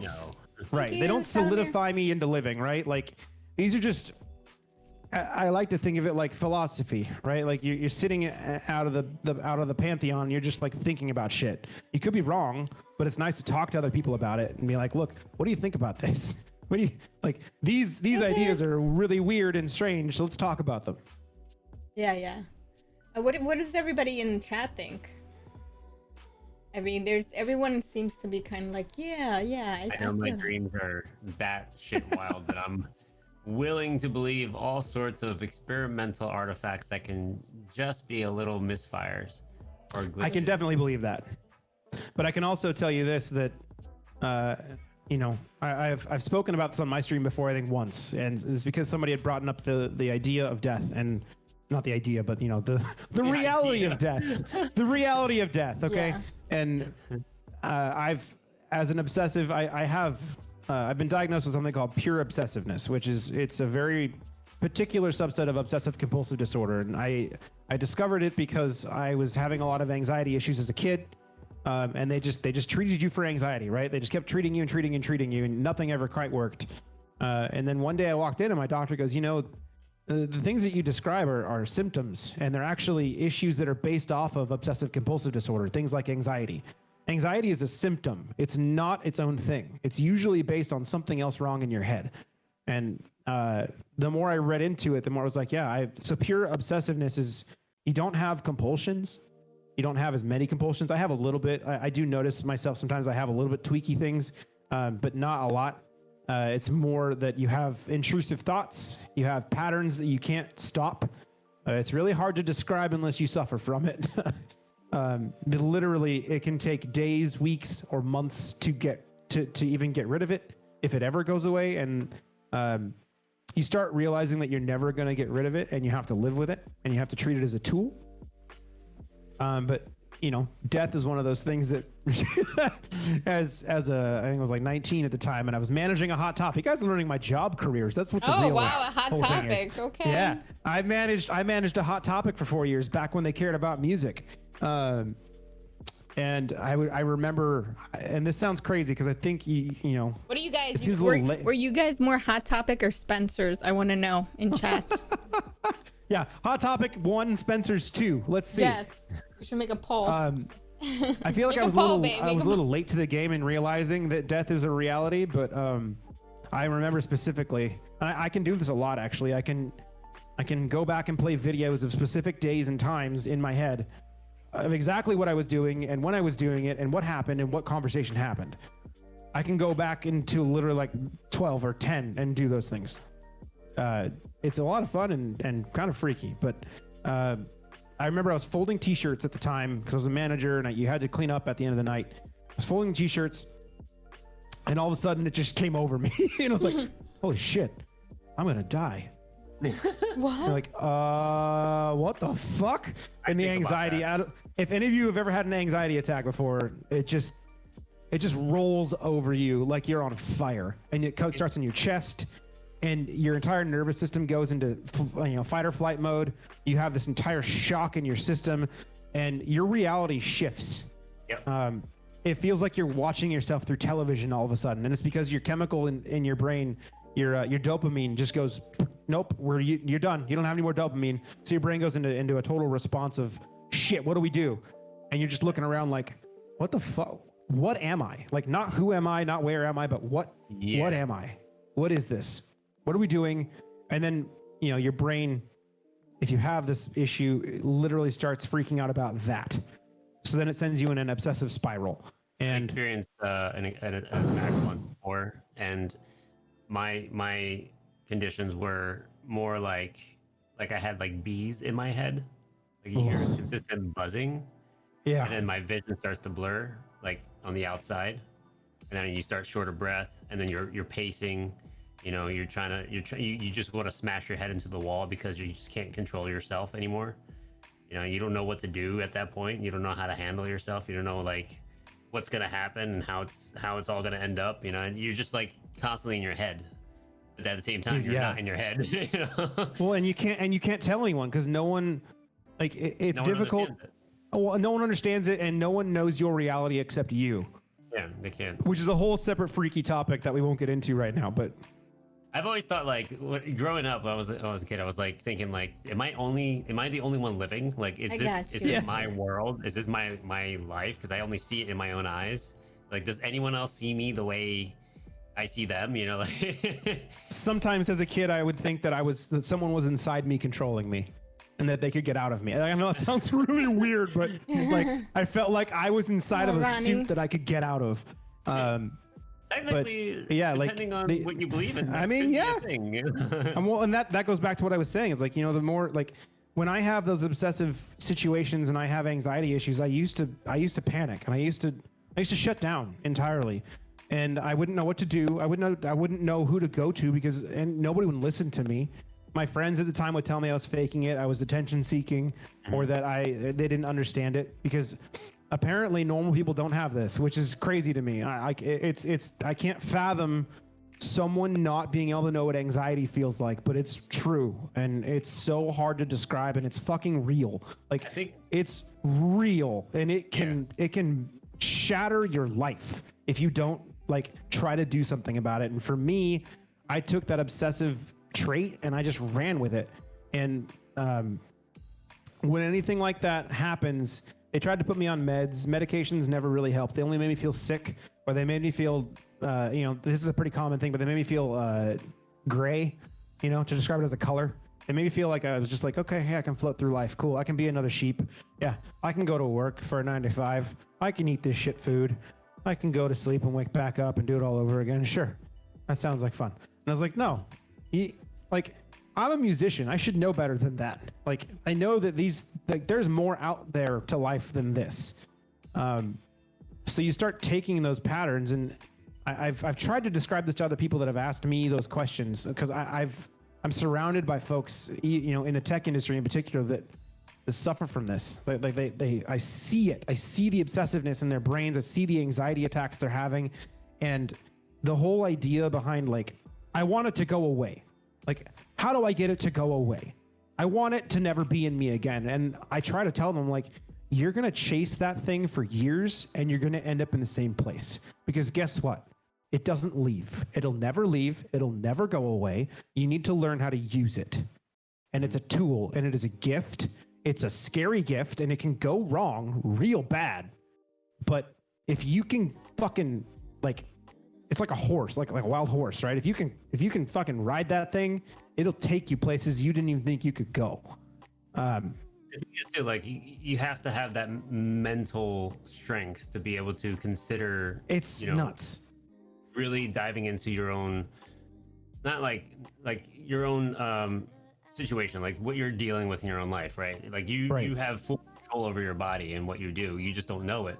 You just got to build into it and exercise that. Everyone can do it as long as you have the mentality and the strength to do it, and not rely on medication to do it for you, because medication can just screw you up in the long run. Absolutely. You're just popping pills left in life. Dude, yeah, and I mean, we can get into that side of the spectrum too, of like, America in particular doesn't want to heal you or cure you. They just want you on meds because the Very pharmaceutical true. industry is making billions of dollars off of you to keep you sick, and just healthy enough to keep feeding off the teat, right? And that pisses me off. And I don't want to get too deep into that topic, but like, No, my mom suffered from anxiety and panic disorder, and I grew up having to see this, and I didn't understand because I was a child. And Right. yeah, and we would have to call the ambulance because she thought she couldn't breathe, like she was like gonna die. dude, And that's when I started studying more and learning more about it. And I just saw they would give her one medication after another, and it just gave her more different symptoms of different things and reactions that were affected by the medication. So that's why I started like looking into meditation, into like different kinds of lifestyle to try to but if you have a chemical imbalance, it's like, that's another thing. So it works for some people and some people it just doesn't, and just ends up triggering other things that make somebody like a legal junkie because they just prescribe more and more medication. So Well, and I that's can what they- get deep into like- that because my mom suffered from a lot of that and depression, and I'm very open about it. But and it helps to talk about it too. And it does. Like Scorp says, like And it's not bad. Yeah, it's not bad depending on the It's not. situation and what you're dealing with. But Everyone like, has if a you have no different- control. If you have no control, even though you're trying your hardest to be better on your own, and you absolutely cannot, then yeah, maybe you do have to consider seeing some pharmaceutical help. But Well, and outside that's the thing is that the drug, like, I have clonazepam sitting on that desk right over there. Like, it's constantly around me. It's there. I don't take it. I only take it if I absolutely am having a spin out and I have to. But Yeah. you have to view your medication as a tool, not as a get out of jail free card. Because it will not cure you. It will not take things away from you. It will not help you get away from things without you facing the demon inside yourself and figuring out how you're going to use it. Cognitive behavior therapy is kind of the way that a lot of folks go. And the more I went down that path, the more I was like, I kind of did that on myself in a not so safe way. I kind of just you start reading these ideas that, with an anxiety attack, the only thing that's really happening is that your body's freaking out and your brain doesn't want it to happen. So what your brain is doing is telling you, don't freak out, don't freak out, don't freak out, don't freak out. But it's kind of like trying to not think about a pink elephant. Try to not think about a pink elephant. I'm thinking about a pink elephant. or when can't do something's funny and you're like, don't fucking laugh, and you're like in the most inappropriate setting and you shouldn't laugh, and then you're fucking laughing. You're like shaking in church or something. Yeah. So what it comes down to with that is that like that was really an eye opener for me of like they tell you that just let yourself have a panic attack. Just tell yourself, fine, fucking do it then, body. Go for it. Let the rocket go all the way. What are you going to do to me? And then guess what? Sometimes it just goes away after that because your brain is done spiraling about you freaking out because you're like, you know what? All right, I've been through this before. I've been through derealization before. I've had depersonalization for 4 months in a row before. I'm good. Like, I can handle that. Whatever. And that I'm not. comes down to like a form of freedom too. Like when you start to let go of the strain that you're holding yourself against, it's like in meditation, like you want to sit back and just kind of just let loose, just let free, and then let things just kind of happen naturally, where your body starts to end up calming down itself. A body scan. Calm down itself. Yep. Well, and it's not instant either. Like it's going to take days. Your chemical depletion in your brain is so high when you deal with these things that it takes a while. It just does. To go back to your point again, when you're saying is, drugs lead to symptoms and everything. Like I said, I don't want to get too far into that topic because I don't know how much my wife wants me to share, but my wife is almost 5 years out from a cancer diagnosis. We went through a full bone marrow transplant. We went through she had a blood disorder, like a full-on blood cancer situation going on, and we had to do the most insane things that someone under 30 should never have to go through. We lived in a hospital room for 4 months, and we lived in what they call I I can't remember what to call it now. It was an apartment next to the hospital for 2 more months after that. And, 5 years later, she's still, there's still medications that we have to take. There's still appointments we have to do. There's still all of this stuff. And I'm not saying that like that's the fault of the pharmaceutical industry, but, you always have to pay a price. Nothing's free. And you always have to face it anyway, because that's what life is. Like, there's one of my favorite songs from Every Time I Die. It's Pedal from their album Low Teens, and I can't remember the lyrics specifically, but it basically is, life isn't free. It's you can't go through life just with expecting roses all the time. Not unless you're sometimes you're in a tribe or something. Yeah. But spears and shit. The last 5 years have been crazy, fucking crazy. The stem cell transplants left her with a lot of ailments, a lot of issues with her body that she's still, she was an opera singer before this, and her lungs don't work now. She says don't go. She says I don't care. Go for it. So, all right. Well, thank you so much for sharing and being open about that, because this helps. Before the whole cancer thing, I would try to explain to her what obsessive compulsive disorder was like, or what anxiety was like, and she being my wife obviously is being supportive, but she never quite understood it. And I hate that this is the case now, but like after everything she's gone through and everything, she has that stuff. And they do say that living with someone with it gives you it too, by the way. I don't know if you knew that, but you can start to live in someone else's cycle, and you can start having obsessive problems. But she definitely knows what those things are now, and I can recognize them. So it's kind of nice, because when I see them happening, I can get in there and be like, okay, look, let's freaking. Nice that you have it now. So. Yeah. I love the love that you guys are giving. I love the love that you're giving her. Yeah, everybody. Yeah, that's awesome. Give her so many hearts, all your hearts. Yeah.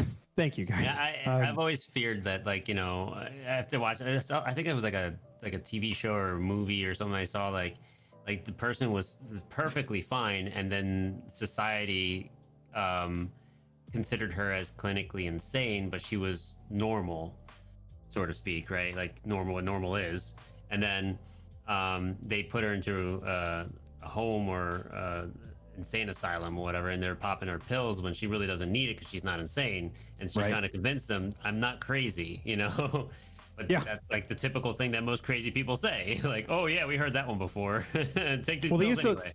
They used to lobotomize people for this kind of ailment. They used to just think drilling a hole in your head was the only thing you could do.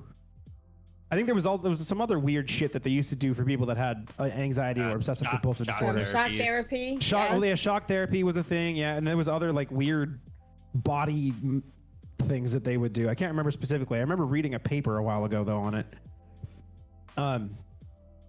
But yeah, Raina, yeah, it's an impossible situation. The more you say you're not crazy, the more crazy you look. Yeah. But guess what? When you say you're not crazy, you're actually rational. The crazy people don't know they're crazy. That's true. The crazy people will not say that they are not crazy. They will literally just be crazy most of the time. I'm not crazy. I'm just nuts. Steel rods in your fucking brain. Yeah, they used to do that back in the days. Like steel rods, shock therapy with electric. Yeah. The steel rod in your brain. Yeah. It's insane. Crazy. But yeah, I mean, the stem cell transplant thing was fucking fascinating, to be honest. And my wife and I have gallows humor, just about everything. You have to. You have to. Well, guess what? Life is depressing. It is, okay? It just fucking is. And it rains a lot in Seattle, right? I'm sorry. Yeah. It's gonna, when it rains, it's gonna shit on you. That's just the way it goes. You're gonna have to deal with it and fucking like support each other. Be as happy as possible, but laugh at everything. Laugh at the worst things in the world. Because you know what? When you're laughing in a hospital room at the worst fucking things in the world, the nurses want to hang out with you, and they don't want to be in the rooms down the way that are fucking stale and dark and sad. My wife has never had to walk back into a hospital room, and I think that's part of the reason is because we were laughing at everything. You put humor at it anyway. And I feel sad for the folks that never get to walk out of that hospital room ever again, but Like a lot of people that go through what she had to go through have to go back to that hospital room 3 more times or 2 more times. You know, she never had a fever, and that was a weird thing. But like we made that room colorful. We put a Nintendo Wii U up in the TV. We put lights up everywhere. We made it colorful. Like what else are you gonna do? Color Make the best of your situation. Real. Yes, exactly. Make the best of your situation. Yeah, I guess. Yeah, that's what I'm getting at with that is like just like even if you're dealing with anxiety or obsessive compulsive disorder, you know, I'm not trying to say that it's easy to get over. I'm not trying to say that at all. But definitely time. But you can find a way to use it as a tool. You will find that it's insanely beneficial. Sometimes it's a bit crazy, and sometimes you end up losing track or time of yourself. I don't know if, like, so an example of that, I don't have it up on my screen. I can't pull it up, but if you go into my Discord in my stream area, I actually mapped out all of this in a workflow diagram. Yeah, did. That's awesome. So if you guys ever wanted to see how these connections work, I have all of that. It's not done yet. I don't have my software diagrams done, but I will have them eventually. I wanted to, when I started doing this, there was no information anywhere about any of this. Yeah. So I literally had to plug shit in and hope that it would work. And it didn't. And it didn't, and it didn't, and it didn't. And it didn't. Like, seriously, 3 weeks of like, I don't know how to fucking do any of this. But you literally just have that obsessive mindset of, I'm going to get this to work. I know I'm going to get it to work eventually. You just got to keep going. And with anxiety disorder, it's the same way. Like, I'm having panic attacks, but I know that someday I'm going to have some sort of hold to grab to be able to get back to normal. Know that it's not forever, and know that there are other people out there that'll, you know, obviously reaching out to other people is not going to make you feel better. It's not going to help fix it. But being able to talk to someone about it at least gives comfort in knowing that someone else is suffering with you. And that's something. That's very true. So true. And this is why I like having these chats, because you don't know what people are going through behind the scenes. You know, like it's amazing, because a lot of us that are musicians and that are big music fans, we find the healing within the music, and also creating it and being creative within just going into each other's streams and vibing with each other and making the quarantine freaking sucked, and the venues and everything closed. So what did we do? We started watching each other and like realizing we're in it together still, you know, and we're doing it. Dude, musicians are freaking, we're the cockroaches of the universe. You know what I mean? Like, we will survive. We will find a way to survive because we always have. And we'll always find a way to make music. What was that? Nuclear bomb goes off or something. Yeah. We will fight. You'll see like a guitar sticking out of the rubble or a drumstick. Yeah. In a way, music, you know, it does, it's universal, right? Like it's specifically when you go down into, when you go into the science of it, it's specifically it's frequency waves. Yes. So when you get out to this meta level and you start looking at the planets, and you know, there's a symphony written about the planets, okay? I know, that's so beautiful. Which one's your favorite? I don't even know. I'm more of a Mahler guy. I think it was a Daily Bob that said that Jupiter was the one that his wife went down the aisle to. That's awesome. Yeah.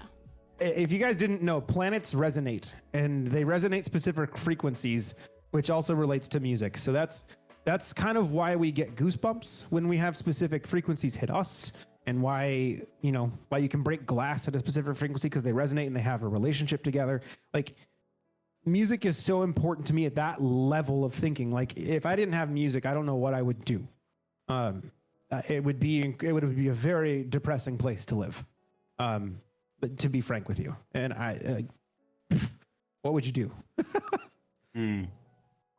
Like that quote, without music, life would be a mistake.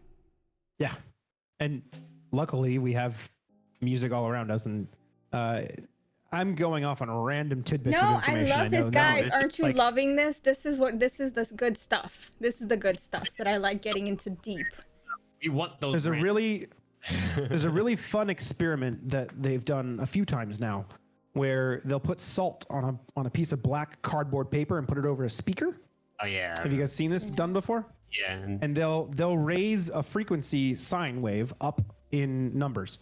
And this is where I come back around to being like, holy shit, there is like the universe might have chaos and quantum mechanics and quantum physics might have chaos, but the further down you go, the more order there is, and it is insane to me. Like what I'm getting at, if you guys go look at this, I'll post it in my Discord so you guys can see it, but they take a piece of cardboard paper, they put it over a speaker, and they pour salt over it, and they raise a sine wave up the frequency range, and these patterns start to change and mold, and everything is specifically in order because of that frequency. And they change and they get more complex as you go up and up and up and up. And it's beautiful, mind-blowing to me. It's amazing. It's frequency. It's like sound healing. Like with the bowls, when like on Tuesday, when me and Talamir do the meditation and the tarot and all that stuff, with the singing bowls, they're all tuned to different frequencies so that when you hear it, it's like cleansing, you know?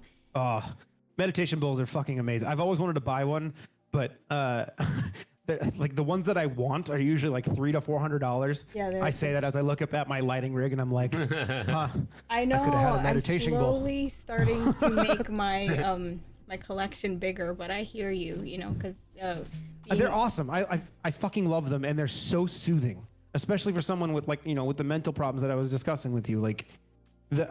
When I've used one and I've done it properly, even in the retail store, when you're in there and they're like, "What are you doing?" And I'm like, "Do you know how to use this?" And they're like, "No, I've never tried." And I'm like, "Listen to this thing. It's fucking amazing." And you're like, "Oh."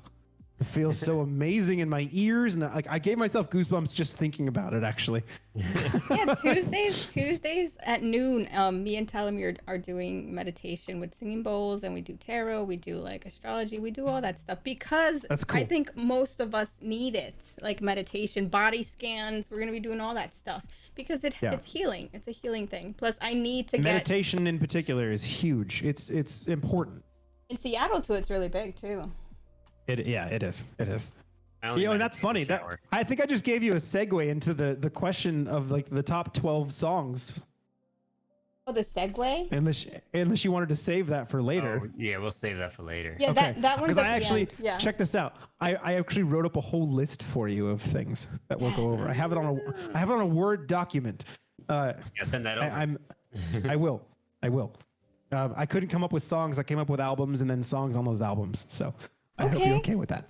Just segue, because we got deep. I'm sorry. Go ahead. I'm sorry. No, I am a full album listener. I don't like picking singles. I don't like going and like, oh, this band came out with this new song. This must be what they're about. I'm like, no. How hard did they work on this 12-song album, and what are they trying to tell me with all of it?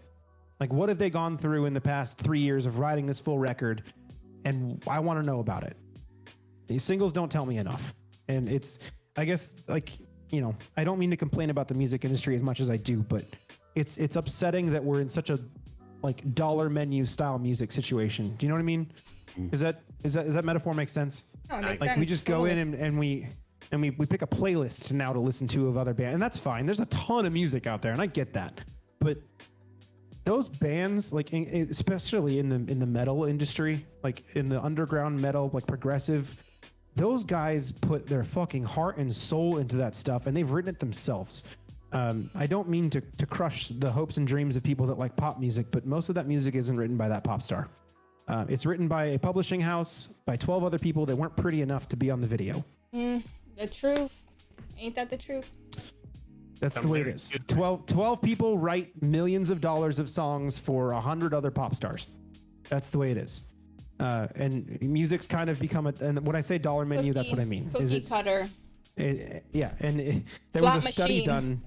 Like there was a study done like, there was a study done like 5 years ago, where they actually used the frequency ranges of pop music throughout the last 20 years and how they ranged, and they put it on a graph, and that graph slowly moved into a single line of what chord structure they use, what frequency range they're using, what melody line they're using, and what lyrical content is involved. It's all the same. And it's just sad. Yeah. It's 12. And don't get me wrong, I love pop music. It's fun. I don't have any problem with it. I wish there was mutual respect for the rest of it too. And you know, some of it's not for everyone, right? Like metal, very specific people like metal, very specific types of situations. But you know, a lot of people don't like screaming, and that's fine. I get that. But for me, it's like I need that. I need that aggressive. I need it. I need it. I need the growls, but I need the melodic, soft parts too to enjoy the roughness of the growls and the angst. But Aliens. as everyone in my streams knows, I love pop music too, because I will play 90s jams. I'll play Blackpink all day long. 90s Holy was shit. all good. Every genre in the 90s was gold. It was good.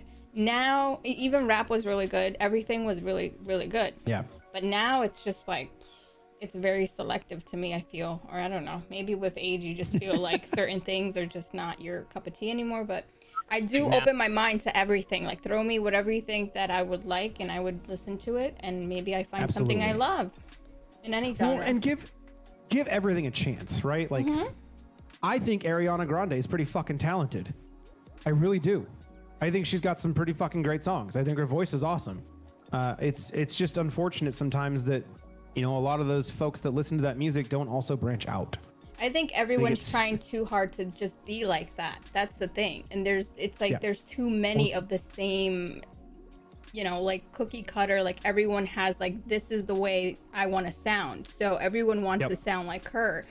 So there's not like, you know, I don't know. To me, it's Doja Cat is beast. Oh, dude, oh my she's God. so good. Dude, I fucking like, I'm sorry. That's my bitch. She's so good. That's my bitch. And people don't get it. People don't get it. They don't get it though. They don't get it. And I'm like, dude, Doja Cat's legit because she does like 5 different genres on a record. And that alone, you're like, whoa. I've told you about Doja like, Cat, babe. And Dotan had her record release party at his place. At his place. Yeah, I mean she's interesting and she's fun, you know? Yes. But yeah, like so what is the one person that you think people don't think you would, that's one for me, right? Somebody that people might not think you like, that's out of your like metal you know, territory. I feel like such an old man when I say all these things. have them. We all have them. I know. I don't want you guys to think that I hate the music industry either, though, because I live in it, right? Like if you're a musician, you live in it. You have to, and you have to kind of, when you go and play that show, you have to know your crowd. You have to know that those people in that crowd may not want to hear that, and that you have to kind of temper, you know.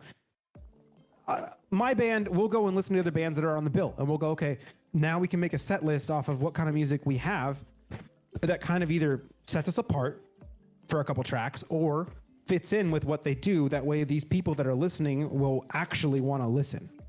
But man, artists that I listen to that you don't think people will, I actually like a lot of underground hip hop, specifically strange music stuff like Tech Nine. I fucking love Tech Nine. I love Cess Crew. I've shown Scorpion Cess Crew, and Scorpion is in love with Cess Crew now. I think they're also a strange music artist, but I really like the genre of rap that is called. It's called b-boy, right? Like it's super chopped up stuff. It's incredibly impressive. It's very rhythmic, and the beats hit hard, and I love that shit.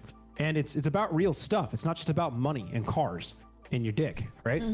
Like sometimes it's about those things, and it's fun. But Cess Crew in particular, they rap about things like physics, things like the government, things like politics. And I think that kind of shit needs to come back more. Yeah, like, with a point. Those types, like that kind of lyricism needs to be on the radio more. See, look at me. So you guys see this? I don't know if you guys have noticed. I have like compulsions, the little compulsiveness as I'm talking. Like I'm messing with the screw down there on the stand, and I just now realized that I'm doing it. And that's why I lean on my hands and do this. So it's like Rage Against the Machine.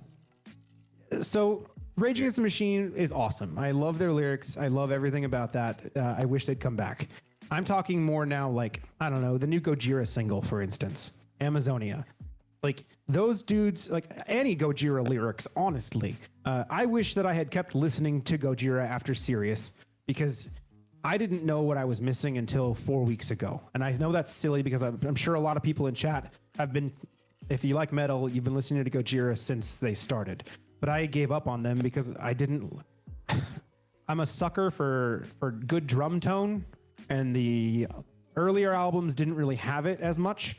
And I was more into Lamb of God back then. Like I wanted Randy Blythe screaming, not Joe Plantier, screaming. But Gojira's lyrics are about real life, like fucked up. Like this is like we're fucking up the planet. We need to do something about it. What are we doing about it? And this new track that just came out with Amazonia, they're literally, and I feel like I'm a sponsor for them now. They're literally donating gear. They're doing bidding for gear that they've like Joe Plantier has Duplantier. Let me say it French. He's actually scratched in some animals on a guitar that he's done. He's gotten a few other artists to all do it out. And like they've raised like over $60,000 to donate to indigenous peoples of the Amazon now. Oh wow! And they're actually they're working with local people in the Amazon to help the people of the Amazon. And then he basically put out a YouTube video stating we're doing that because that the indigenous people are the ones that know the forest, who will then be able to help us replant trees and get the forest back. And I don't want to upset anybody or lose anybody because of this, but going vegan is one of the best things you can do to help save your entire environment you're in now. It just is, or at least reducing the impact of what you're eating. Mm-hmm. It just is. You'll lose less, farmland. That's the whole name of the game. And so you're vegan too, Raina? I didn't know this. Yeah, he is. Oh that's all gosh. I'm going to say. I'm not going to go I'm not going to go any further with it because it's a hot topic, right? Mm-hmm. If you want to talk about it with me, feel free to Discord me. That's cool. I will gladly share my tips with you because I struggled with it. I had a huge struggle with it. I've only been vegan for a year. Before that, I was like, yeah, I could stop at McDonald's right now. That sounds good. Ew, I want cheese. No, just the smell of it. McDonald's, just having meat in general. Yeah. No, if you're gonna go. It's true. Yeah. But I like I said, it's a hot topic. I don't want to bring it up too much, but the Goose Chase, seriously, bring that topic up. The Goose Chase was on the podcast early this year, and he was very open about it, and also about people that talk about veganism in their songs. I'm trying to be more because it's important, and the movement's happening. You see it. The dairy industry is failing, especially in the UK, and the lobbyists and the political activism behind it. In the wrong direction. They're trying to remove the term milk from other milks other than dairy milk, like cow milk. They're trying to, and I think it passed. I think they're not allowed to call oat milk anymore. They have to call it oat drink or almond drink. Oh yeah, you're not allowed to call it milk. Or beverage. You're also not allowed to call. You can't call it plant-based meat or plant-based burger anymore. You have to call it a plant-based food. Huh. That should tell you something. That should tell you something. There's a lot of health benefits to it too, but I don't want to go too far on it because It's good. It's just the way it goes. I recently switched over from regular milk to almond, and it's so good. It's so good. I've been lactose intolerant since I was a kid, and I was just like, fuck it, I'm gonna have ice cream anyway. I'm gonna eat cheese anyway. Cheese too, right? Because I'm bad with cheese. Yeah. Like I can't. I need a good vegan cheese, guys. Dude, throw it to me. Daya's vegan cheeses are legit, and they're not expensive. I'll try it. They're so good. Yeah, guys. And even if you eat meat, try not to eat meat if you want to just increase the chances of you getting certain things in life later in life. Even if you just your intake is three times a week, and slowly start thinking about what you're putting into your body and where the meat's coming from.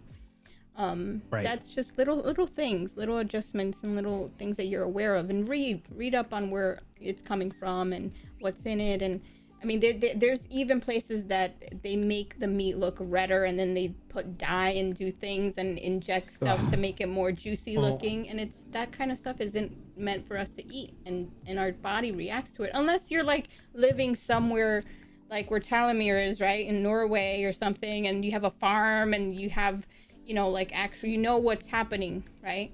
Your actual produce is legit, as opposed to it being in a factory. Hormones getting into your meats. And I had this conversation with my brother too, and I think we're gonna it's kind of reverting back to what we were saying about like how like the people are making us sicker so that they can make more money, right? Pharmaceuticals and stuff like that. I think that goes in tie with some of the foods we eat too. Whereas, you know, they're stunting our growths as human beings, having to evolve and adapt to being better human beings because of what we're intaking and digesting. It's crazy. And it feels like it's threefold too, you know. It goes back to like is a little conspiracy theory for you, but you know, control, right? Who wants to be in control? The people that have the money. You want to know why? Because there's a smaller amount of them than the amount of us. And the more that they can control us, the more they get to have money. And the more they get to live where they want to live, and the more that they get to have what they want. They don't want to find cures to things because then doctors won't make as much money. No. Yeah, exactly. But you know, to go back to the whole Amazonia thing, like it takes a lot of square footage of land to make plants to feed your livestock. It's not just for the livestock themselves. Literally, I think it's 70% of the plants that are grown, like corn and that kind of stuff, is made to feed livestock to then kill and then eat. So not only if you're not eating meat, do you not have to kill animals, and do you not have to worry about that livelihood of that land, but you also don't have to have 70% of that land for those plants to then feed the animal. And guess what? I get enough protein. I really do. There's more protein in broccoli than there is in a steak. It's the same stuff. And on top of that, there's actually more vitamins in vegetables than there is in meat, because literally the way that meat gets those vitamins is by that animal eating those vegetables first. And it actually loses vitamins when it uses it and converts it in its body. Yeah, that's science. Science. Yeah, I love this. Yeah, and Raina's right. We should this should be a topic that people shouldn't be afraid to discuss. Really, yeah. It's scary to me, man. Like my wife has to hear me stand on a soapbox every night because I like my poor dog. Like, I'm like, our dog thinks I'm fighting when I'm just like raising my voice to be like, my wife and I agree on all of this, but I'm like passionate about it at this point. Yeah. It makes me like, I'm an animal lover. I wanted to be a veterinarian when I grew up. Me too. And I hate seeing a stray dog. I hate seeing a dog that's been abused on Pet Finder. I hate, you know, and the more I thought about that, I'm like, well, if I hate that, and if people are upset about watching a dog get abused, why the fuck are we not upset about a cow getting killed to eat? Why is that different? Why pigs are smarter than dogs? Chickens have a brain. They're sacred in a lot of countries too, because they you know, they're the mammal that produces milk. For me, it comes from me loving animals first, and me not being able to, I don't know why I never thought about it that way, but like, if I care about that, and I don't kill bugs either, okay? If a spider is in this house, it's either allowed to live. I take them and put them outside. Like, yeah. I'm not afraid of spiders or anything. I'm not. It's either allowed to live in the house because it does a good job of cleaning up the other bugs inside the home, or you let it out because it's too big and you don't want it in here. But you don't want it. It's like, who cares? I'm not like, it's a spider. The spider's more afraid of you.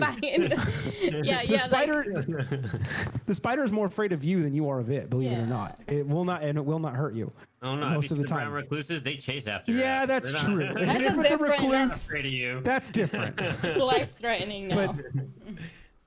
But in general, like, you know, spreading the worldview in your head to everything that lives, not just your pets.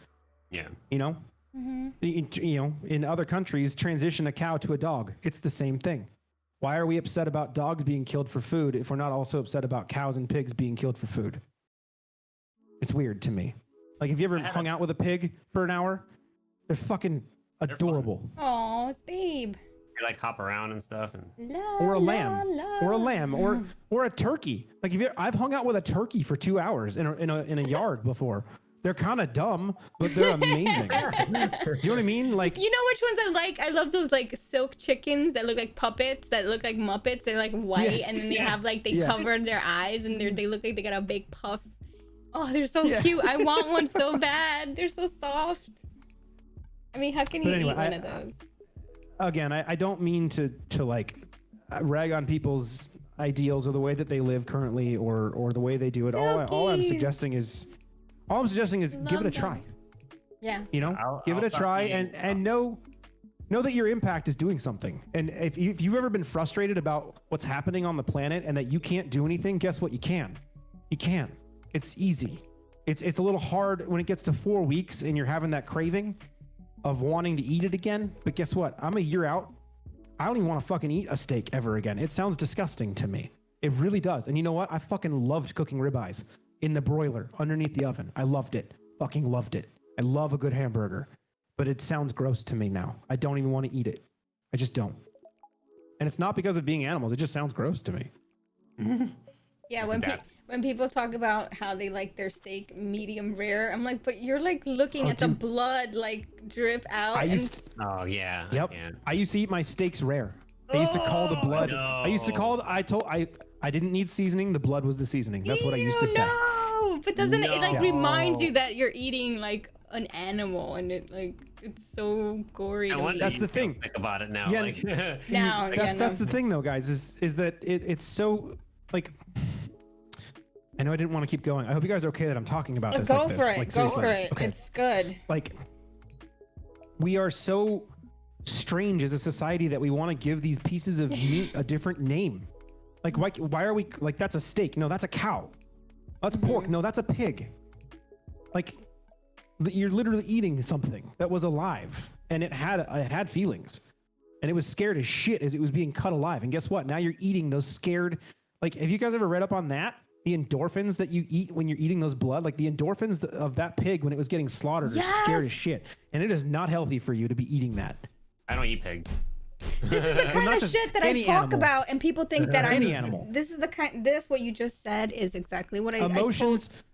Emotions preach. lead to chemical imbalances, and they push chemicals from the brain into the rest of the body, regardless of what animal it is. And when you kill a cow, you're scaring the shit out of the cow. And it's, it's going down have you guys ever watched a cow get murdered? It's fucking terrible.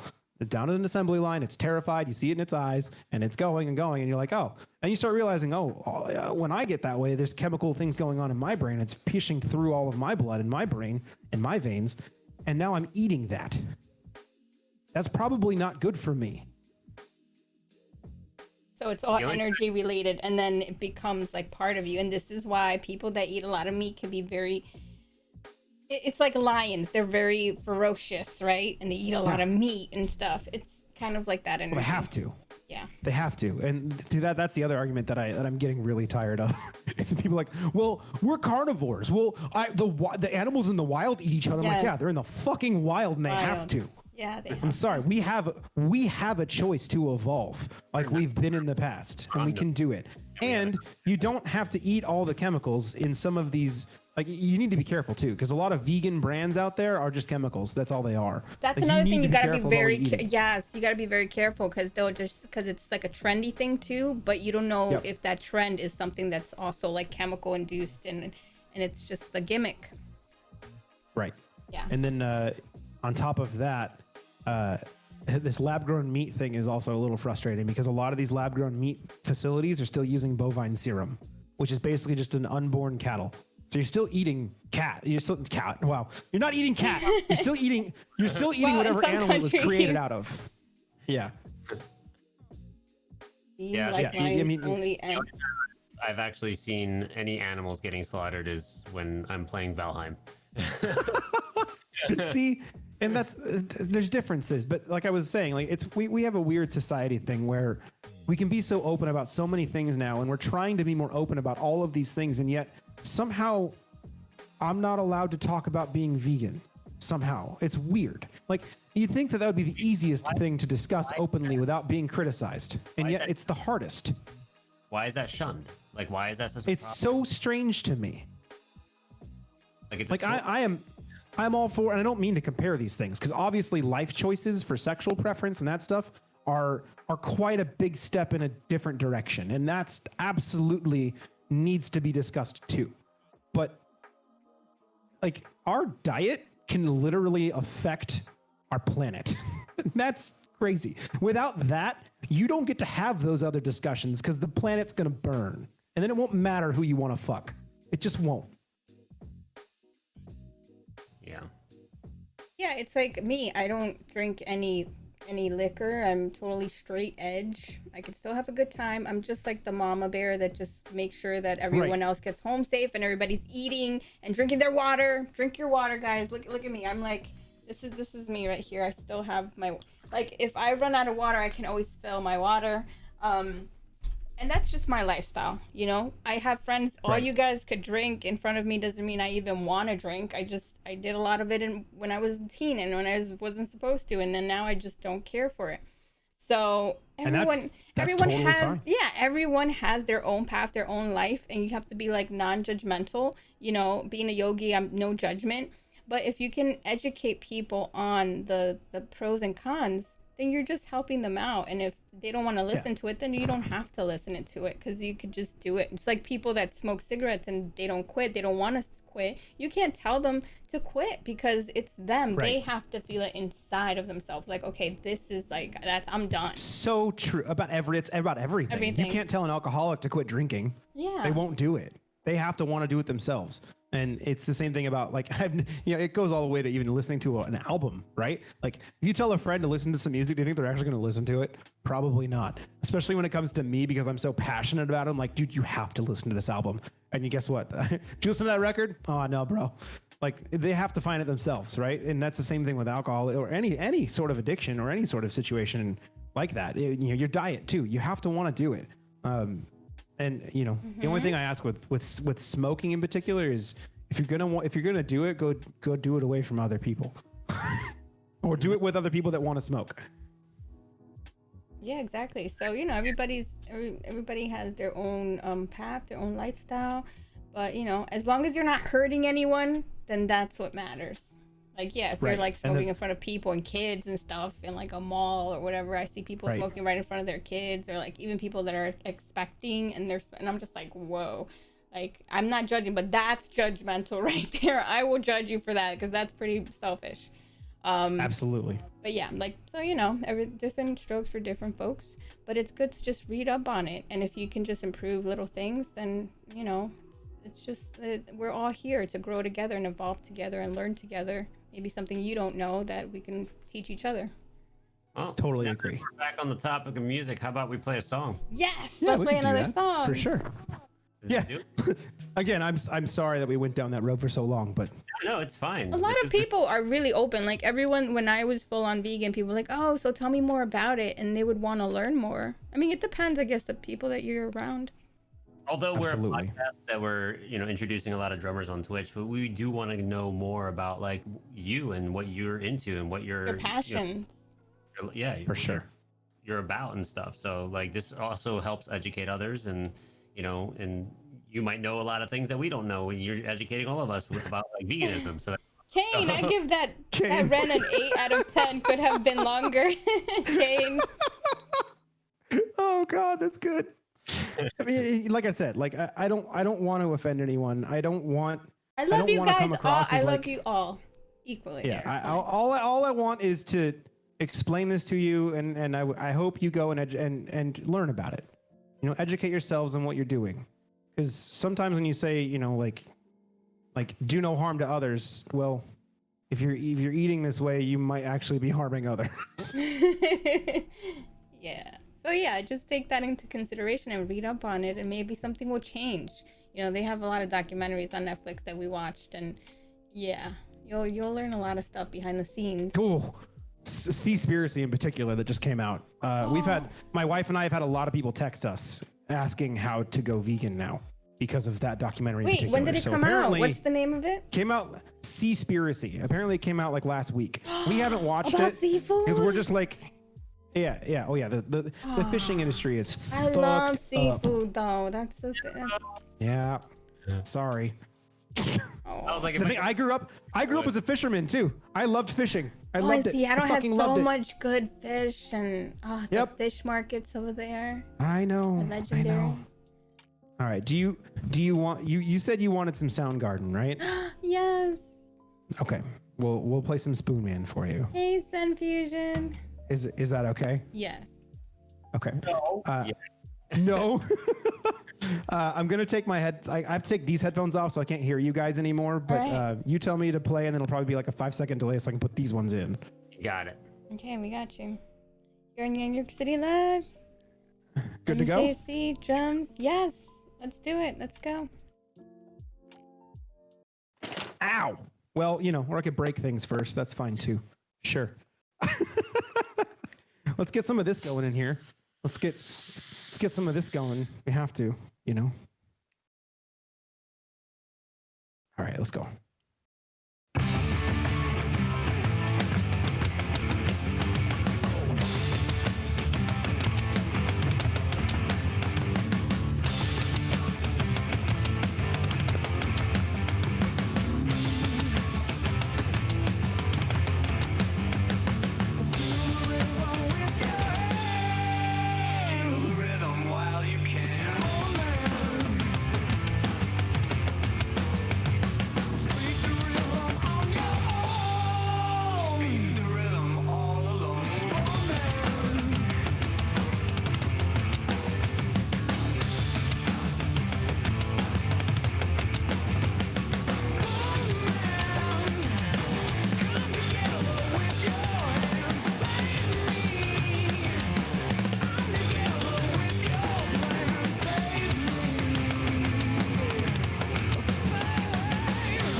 Thanks, Lex.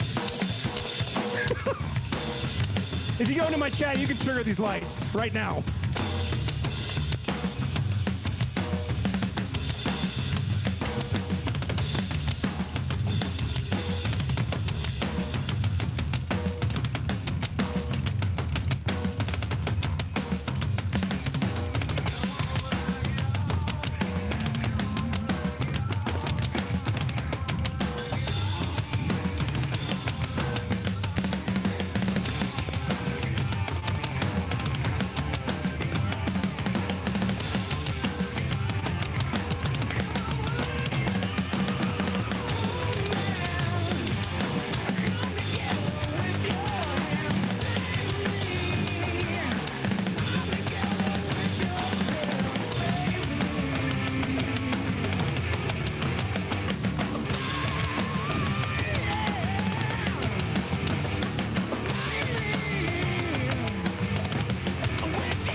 Play that, do we? We don't want to play that.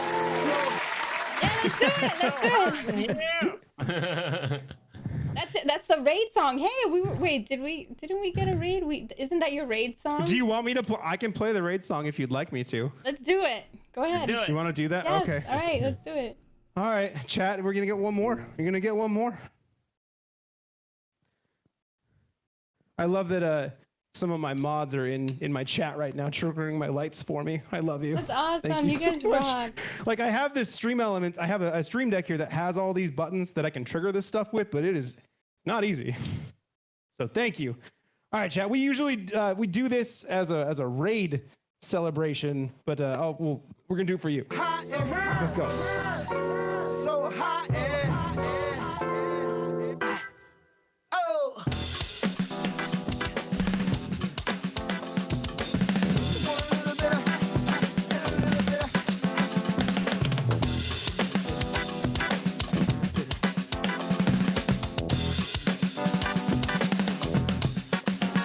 I was like, good gracious, ass flirtatious, flirtatious, trying to show face. I'm waiting for the right time to shoot my seed, you know, waiting for the right time to plant some seeds. And I'm leaving, please believing, me and the rest of my heathens, checking out a lot to the top of the four seasons, penthouse, rooftop, birds I'm feeding, no deceiving, nothing else I'm sleeving, no teasing. I need you to get up on the dance floor, get that man what he asking for, 'cause I feel like busting loose and I feel like touching you, and can't nobody stop the juice, so baby tell me what's the use. I said it's getting hot in here, so take off all your clothes. It's getting hot in here, so take off all your clothes. Why you let the ball if you ain't popping the bottle? Come on, it's all the famous, you ain't fucking the model. I see you driving one car, ain't hitting the throttle, and I be down to 100 top down and top, get off the freeway. Exit 106 and parked it, ashtray, switchgate, time to spark it. You usually call up a dollar that I don't walk it. I speak things, baby, I can't talk it. Out up in this joint, okay, can't stop on at this point. You with a winner, so baby, you can't lose. I got secrets, can't leave, can't go. So take it off like you're home alone. You know that in front of the mirror while you're on the phone. Checking your reflection and telling your best friend, like, girl, I think my butt getting big. It's getting hot in here, so take off all your clothes. It's getting hot in here, so take off all your clothes. Let it hang on, mix a little bit, let it fall out, give a little bit, let it hang on, with a little bit, let it just fall out. I like it when you take it. Stop pacing, time wasting. I got a friend with a full innovation. What? I'm just kidding like Jason. Unless you gon' do it. Extra, extra. Spread the news. Jackie Kelly took a scoop from the moon to Neptune. Came back with song, thinking it fit in a costume. Thinking that a thing about cutting the restroom. It's getting hot in here, so take off all your clothes. It's getting hot in here, so take off all your clothes. Let it hang on. It's getting hot in here, so take off all your clothes. It's getting hot in here, so take off all your clothes.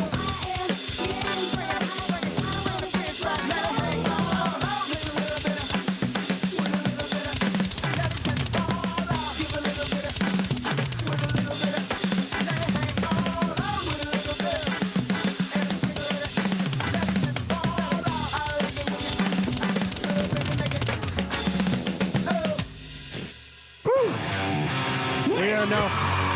iTunes, no. No, iTunes, we're done now. It's okay. One more. We can stop now. Oh, that's a great song. So, like, do you feel like every time there's a raid, you're like, okay, we're gonna do this, and sometimes it's like at the end of the stream you get a raid? How many of these raids do my you get a God. day? Dude, I think our like max amount of times we played that in the stream is like 4. Wow. In one stream. Yeah, in one stream. Oh my god, that's I don't care. I That mean, song it's is just like one of those you have to move, right? It's like one of those fun. that song is way too much fun to play. I just don't You even look care. really Like, fun playing it. Yes. I found it. It's like 4 months into streaming, and someone requested it, and I was playing it, and I along to it. I'm like, holy shit, this actually is like a good tempo to chop over, even though I played really sloppy that time, but you can chop over it, you can do a bunch of double stuff, it's fun to work on some skills. Obviously, I overplayed the shit out of it, but who cares? Yeah, you were having fun. Yeah, and that's the enjoyment of it, is watching a drummer have fun playing a song. So what's your favorite songs to play? And what genre do you feel? I know we've talked about a lot of genres of music, but what's your favorite genre, and what are your top 5 bands that influence you as a drummer? So we can definitely get into that. Hold on, my headphones just unplugged. I got a lot of cables here, guys, a lot of holes to plug. And a lot of cameras. That camera That's work. Yeah. Thank you, OBS, for having some really cool plugins. That's about it for that. Let's see. Favorite music is definitely progressive style.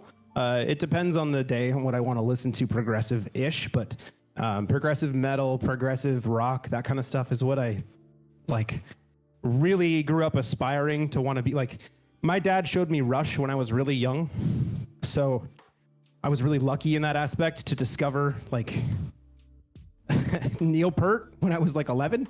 Oh, so yeah. I like, man, fuck. It's like, oh, that guy plays a really big drum That's what kit. he How? said. He was But, 11 years old. Fuck. No, I think I learned the word fuck when I was 13. I was close to that. But yeah, so I don't know. Progressive has always been kind of ingrained in me. I like the challenging stuff of it. It's interesting to listen to. It's not to shit on like regular 4/4 stuff. Like, I love Led Zeppelin. I love the Beatles. I love classic rock. That kind of stuff's awesome too. Without those guys, you wouldn't have progressive music. You just wouldn't. In particular with the Beatles, Sgt. Pepper's, that record changed me forever. I think that's one of the best albums of all time. And it's incredibly influential to not only music, the radio, but music, the production. I don't know if you know this, but the last track on Sgt. Pepper's, they literally cut up all of their film, because back then they recorded things on what's called film, kids. They didn't record in these things called DAWs. They had literal reels of film. They cut up these pieces of film and just threw them in the air and let all the static clings stick together, and then they taped them all back up. And they were like, fuck it, that's a track. So all the sounds you hear at the end of Sgt. Pepper's, that's how they got it. Yeah. Crazy. Insane. Like, that's super neat to me to know that. And like, wow, that's fucking cool. Anyway, like that's progressive a little bit, right? That's a little bit like, I'm not just going to fit in a 4/4 cookie cutter. I'm going to do something strange. Yeah. But yeah, so progressive metal for me has been one of the most like nurturing and aspiring environments to be in. Like, you see a lot of the best drummers, honestly, the most technical dudes, they all play that stuff. People like Blake Richardson, Mike Portnoy, Gavin Harrison, Neil Peart, R.I.P. Another drummer by the name of Naveen Kopervice. He was the original drummer of Animals as Leaders. Those guys, I love them. They're so fucking good, and I aspire to play like them. So speaking of, you're in a band, right? In an original band. Let's talk about that. We haven't even dove upon the whole original music and band that you're in. So that band is like not anywhere near metal or progressive. It's a very alternative rock, kind of post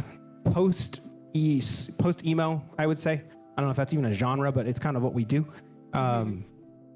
It's really great. I can sit back and be a drummer and not have to like do a lot. I get to do a lot of the production, and it's been a lot of fun. I've known Chris, who's the singer and guitar player. I've known him for 15 years now. Whoa. We were in a band before this, and then we kind of just went separate ways for a while, and then we met back up about 4 years ago, and then we formed this project. And this project's taken us, around 2 tours. We've done, a lot of super fun music videos, a lot of really cool music. Currently remixing and remastering all of our stuff. So all the things you hear online are older mixes and not so great. They sound okay, but we can get them a lot better, and that's what we're doing right now. Because COVID won't let you tour. So, Aw, when was the last show We you were guys like- had? our last show was at the Hard Rock Cafe. It was a Thanks, Halloween. I think it was a Halloween show. I think it was the last one we actually played. Halloween. Oh, so Yeah, 'cause 2019. we usually take the holidays off, and then we kick back up again around like March, but that really didn't happen. So we did that. We've just been doing Zoom calls back and forth a little bit. Chris, the guitar player, the lead singer, has been working on his own solo stuff, which is fucking awesome. Our lead singer went through rehab, and she's almost a year sober, so that's awesome as well. Great. I won't get into that conversation, but I'm really proud of her for doing that. She needed it real bad. And our bass player is just our bass player. You know, bass players. I think everyone knows bass players. Bass players are kind of just like, hey, I'm a bass player. And then they just rip out this fucking sweet ass bass solo like it was nothing. Like that was inside of you. That was inside of you. I know, bass players You are did great. But yeah, You have songs on Spotify or anything for your band? we do. Yeah, there's a ton of our we have 2 EPs up there. There's a full record up there. There's like 4 music videos on YouTube and on Facebook. We're Waking Things is the band's name. We Waking also have an Things. Instagram. There's an Instagram there as well. We are currently working on an album. We had just finished tracking drums, and we finished tracking bass, and then COVID hit, and then I've been slowly sending those stems, which we call they're single audio files. We send the stems out, and then Chris is going to kind of record guitar on his own to them, and then he's going to send them back to me. We've kind of figured out this whole system of trying to make a record without being around each other. It's very weird. Very weird. It's the new way of recording now. Yeah. These recording studios aren't even open yet, so to actually get anything done, like I have to go and like the band I'm playing for, they booked this one studio, but the studio wasn't going to be open for another like couple of months, and they didn't even tell them anything. Dude, we had yeah. to book another studio, so it's tough trying to get some time in. It's so tough. And you know, especially for me in particular, we have to take it even more seriously here because, you know, my wife's got, you know, immune system situation, and we have to like literally, even me taking the vaccine wouldn't be good enough right now. We literally are quarantined until this shit's over with. And which sucks because we're huge Disney lovers. Like we love going to Walt Disney World a lot, and we usually go once a year because that's just what we do. Instead of buying a house or instead of saving up, we just save up to go on vacation. and we literally like that's what we would do. We love Disney. Disney is one of like it's just the way it is. Luna just and we got haven't been able his to go. shot yesterday. Which side yeah, did I you saw get that, it? dude. Which side did you get it? On my left side. Did you get Is one it of those bandages that say I got the COVID? I didn't get anything. I went in there and they stuck me and they said you're done. I walked out. Nice. That's easy. Yeah, and yeah, it was sore for a bit, and I woke up this morning with my arm feeling really hurt, like from my shoulder down to like my tricep area, and I could barely lift it up because it was like it felt like a bruise. Like every someone hits you with their knuckle on your muscle, and then it gives that bruised feeling, you know? For sure. It's pretty much what that feels like. And you try to lift it up, it's like, oh, yeah. They say that you should get it. They say that you should get it in the arm that you actually use more because you're actually using the muscle to allow that acid that's eating away your muscle to move around more. At least that's what I've done with the flu shots. They always try to shoot it in my right arm, and I'm like, look, I'm left-handed, so put it in my left arm, please. Yeah, I didn't do that. Apparently, it helps. They saw the tattoos and they wanted to stab the dragon in the eye. Yeah, right. The dragon in the, is that where you got the bandage in the eye with the I happy didn't get any face? band-aid. They didn't put anything on me. They stuck me and that was it. Like, I didn't get no That's pins, awesome. no recognition. You didn't I get a got nothing. sticker? You didn't get a lolly? sticker or like a, No a lolly? card? You're supposed to I get a didn't card. nothing. You're supposed I to get a walked out card. in tears. I was You calling didn't for even my get a mom. lolly. It was scary. I don't- Surrounded by Nope. people. Doctors everywhere. Oh man, that's so good. No lollipop. No, yeah. Sad. I'll send you a lollipop. How about that? We'll Awesome. We'll get you some dum-dums, and we'll just send it over for you. Love to suck on some dum-dums. Wait. What? 5 Those are bands that awful. influenced me, right? Those are awful. 5 bands that influence me and keep me going. That's what you wanted? Okay. I'll go off the list of these records because they're the same thing to me. But Between the Buried and Me is my favorite band. I just ever since I discovered them back in like 2012, I haven't found anything that quite compares it to it in my ears. I really love everything they do. They bring such a harsh aggressiveness and yet such beautiful musicality, and then the lyricism behind it. Like, I love when an album has a concept. I like storytelling. I really like when they're trying to like make these things mean even more than just lyrics of, oh, I'm so sad, that kind of thing. And Between the Buried and Me does it with every record. Every record is a fucking story. It's awesome. And you'll find out as I keep naming these things that you'll see that as a theme.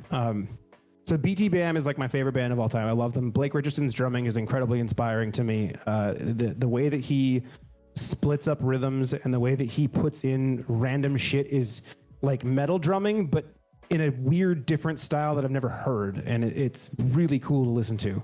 It's like Mike Portnoy, but modern. Does that make sense? I don't mean to offend Mike Portnoy, but Mike Portnoy is Mike Portnoy. When you hear Mike Portnoy play, you're like, that's Mike Portnoy. And now when I hear Blake Richardson play, I'm like, that's Blake Richardson. Like, there's just something to it. Coheed and Cambria. Coheed and Cambria is another one for me. I've known them since middle school. Their entire discography, except for one album, is one gigantic story. And Claudio, the lead singer, he writes comic books that are based around those lyrics and that story. The entire thing is one gigantic sci-fi saga. It's fucking epic. I don't know if any of you didn't know that before. Now you do, and now you can go listen to it in a different light. It's fucking cool. And you can buy all those comics. They're hardbacked or they're single ones. I have a lot of them laying around here. I also for drumming in particular, Josh Eppard was the drummer for almost every single one of those records, except The Color Before the Sun and No Word for Tomorrow. No Word for Tomorrow, Taylor Hawkins is actually the drummer on that album. Oh, wow. Believe it or not. He was the drummer for Foo Fighters, if you didn't know that. You can hear it. Now that I say that, when you go back and listen to it, be like, holy shit, that's Taylor Hawkins. Like, when you're a drummer, you listen to drums for so long, do you find that way, Luna, that you can kind of hear a drummer's style now? Like, you can depict who it might be? Some of them, yeah. Like, definitely, like, they'll have like their distinct like fills or right. Like Mike Portnoy in particular, Mike Portnoy is the or the stats that he uses. yeah. Oh, I don't have stacks on here, but yeah. It's like the people that don't know that he was Alanis Morissette's drummer Right. and toured with her. But yeah, so did I What is just that? someone What was just that? That's not me. someone That's... just Kane subscribed to my channel. Thank you, dude. Aw, that's nice. I have Like, I didn't trigger anything. Where's this coming from? That is the preacher from why can't I think of the freaking Princess Bride? That's the preacher from Princess Bride when he's As you wish. Maui, we all gather here today. As you wish. That guy. Oh my god, I had a hard crush on him. The one with the. Ugh. So cute. It says spin the At wheel. our wedding, we actually our officiant actually started with that. Oh. he said, marriage is what brings us together today. That's hilarious. So damn funny. But yeah, Coheed and Cambria is a super. Josh Eppard in particular, I like a lot of what he does. He's an open-handed player like Matt Scurfield. And it really was jarring to me at first because his ride cymbal's here.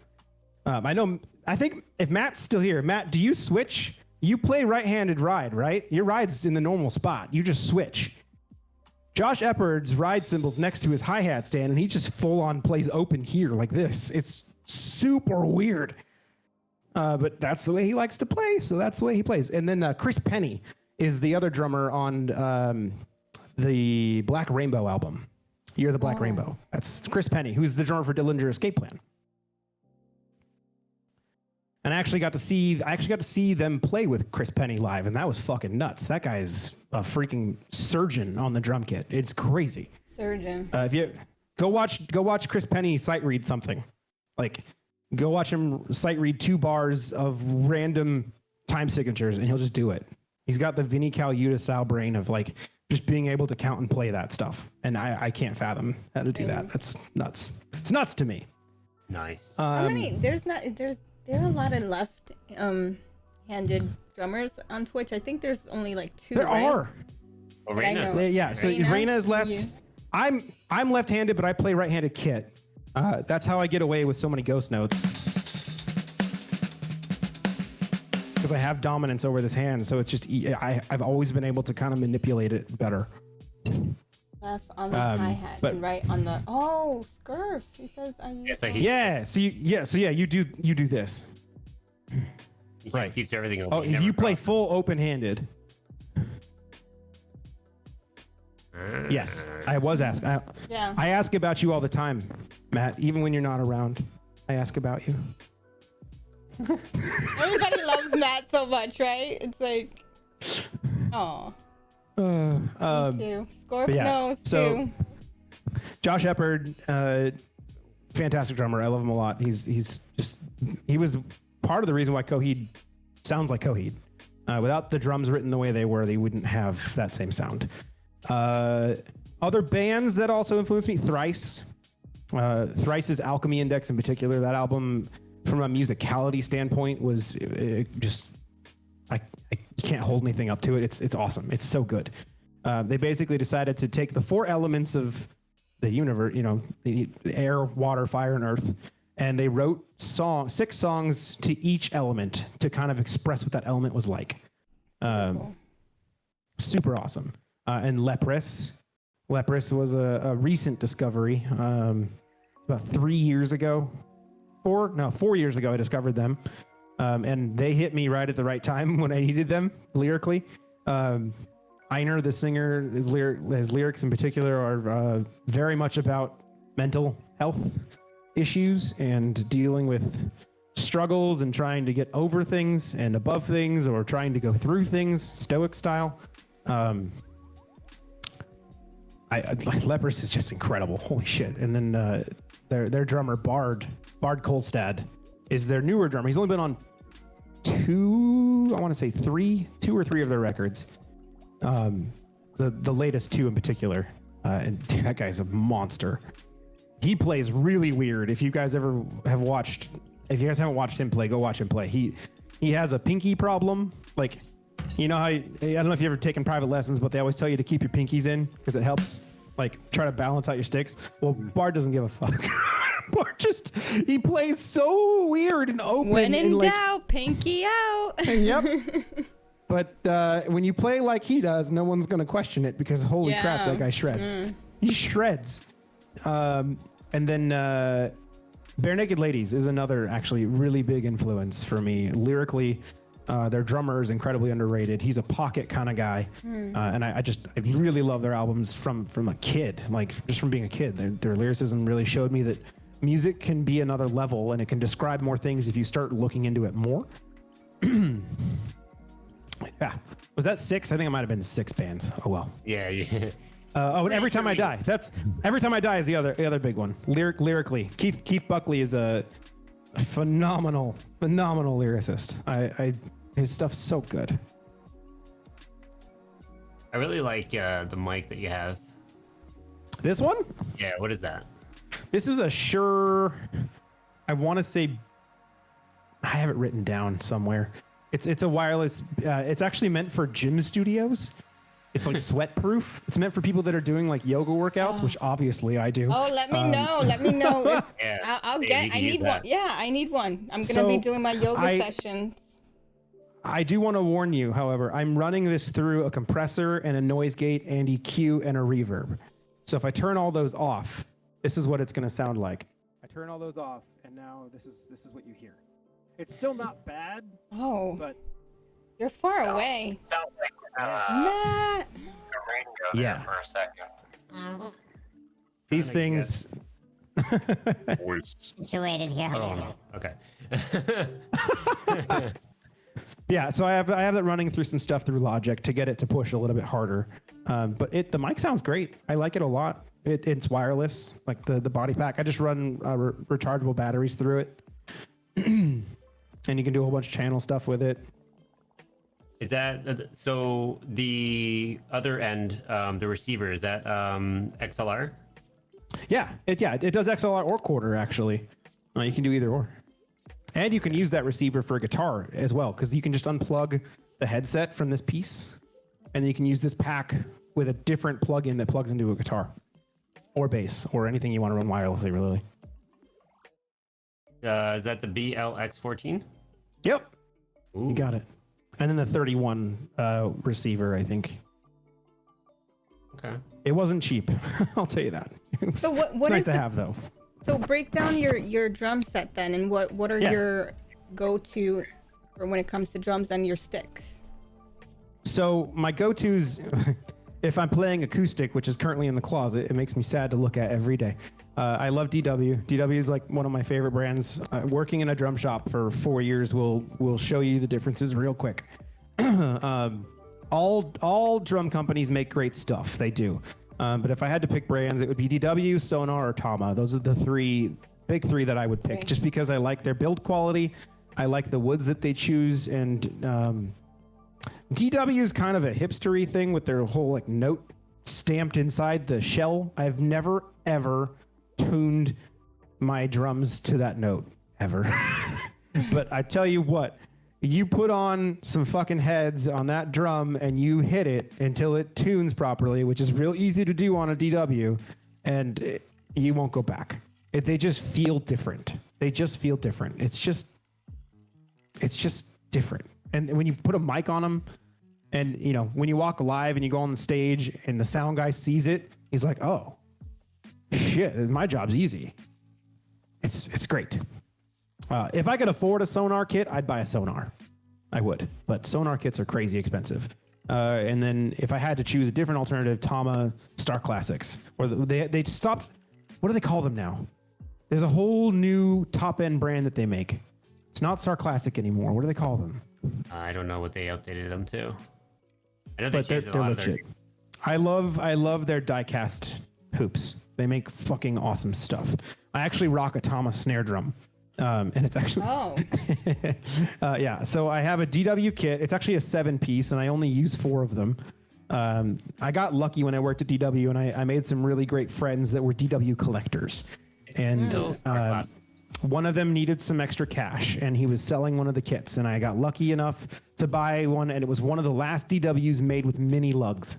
So you know the regular DW lugs are about like that fat. My lugs are like this, and they're very small. And they actually allow the wood to breathe more. I have one of the only birch DW collector kits in the world. Oh. I feel very lucky. Yeah, most DW kits are maple. This one's full birch. It's more punchy. I prefer birch over maple in general. Maple's a little too boomy for me for recording. Birch just has that punch. It's good. They're fast sizes as well, so they're about an inch shorter in depth per tom. I rock EC2 Evans heads on top of that. I do a Tama. I have a Tama ballad snare, usually for acoustic. It's a 10 depth by 14 with legs. And I kind of crank it up a little bit, so it's got that fat tone, but it's got a crack to it. I love playing that live for 2 reasons. 1, it sounds great. And 2, when you're taking your kit down, people are like, what the fuck? Like, wait, what? Why do you have that as a floor tom? I'm like, no, that's my snare. Just fun. Sounds great. I love it. I put a Evans heavyweight snare head on that. I do a 42 strand snare wire underneath that. That's a Hazy 300 head underneath that. Kick drum, it's a 22 by 18. I don't know if you want this many specifics. But Yeah, it's an I EMAD think 2. everyone here is like loves the specifics, right? Because everybody's talking about their different kinds Right. of setups. Yeah, I do mean Tama SLP. That's what I meant. The EMAD 2 is what I use on the kick side, and then the Rezo side on the kick drum, I use EQ3. I like Evans heads. I just do. I think they're pushing the boundaries a little bit further, and I really like the way that they're Their metal hoops are really neat now. They actually clip in a little bit better on a rim than Remo's do. I love Remo's sound, but Evans just, I don't know, they just tune better. They tune up a lot easier than Remo's ever have in my experience. Remo's initial setup sounds okay, but they sound better when they're being used. Whereas Yes. Evan, they sound amazing once they're on, and then they sound worse after they're getting used. Yes, There's like yes, that's very true. Evans, you have to change a little more often. I would absolutely agree with that. Absolutely. Remo's, you throw some Emperors on your toms, and then like 6 months down the road, you're like, holy shit, these sound great. But they didn't for 6 months. Steve Gadd, for instance, never changes his Emperors. Steve Gadd has had the same Emperor tom heads on for years because they've only gotten better with the sound and age. Like, I got to be in a clinic with Steve Gadd and go up and look at the kit, and it was just a nightmare on the tom. I was like, what the fuck are these? They're covered in dirt and blood and pounded in. We asked him, and he's like, they just sound good. Like, why change them? They sound good. Yeah. Like, okay, I'm not going to question Steve Gadd on what he wants to do.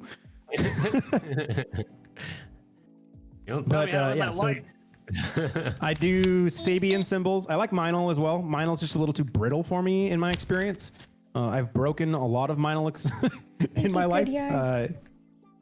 I like Sabians. I have again, do you guys want specifics? I'll go into the specifics. Specifics. I have a 19-inch AAX explosion crash on the right. I have a 20-inch AAX explosion crash on the left.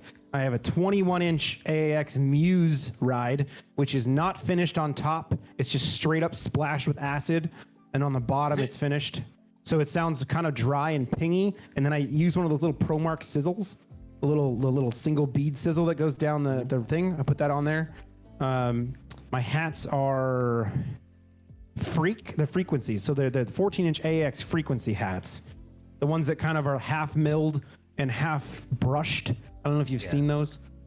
They sound great. I love them in a microphone. Live, by themselves, not so good, but I bought them because I was going to be going on tour and mic'd up every night. So I really wanted something that was going to shine through. I have a bunch of shit over here. I have a bunch of broken cymbals that are stacked on top of each other. A bunch of Peisty stuff that I've cut up and basically made into a stack trash. And then I have a Zildjian, a custom 19-inch sitting up over here that I got for free. So it's like, well, yeah, who's not going to take an A custom for free? Yeah. And then I have two Peisty dark energy hats that I cracked because you want to talk about brittle cymbals. Peisties are all they're not hand hammered. They're sheet cut, all of them. Every single Peisty cymbal. So when you're hitting those, you're hitting literally sheet metal. They may be made out of great stuff, but they're brittle as fuck. And I used to break them a lot.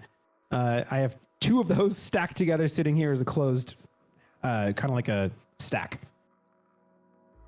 That's my kit setup. And then my sticks, I was using Extreme 55As.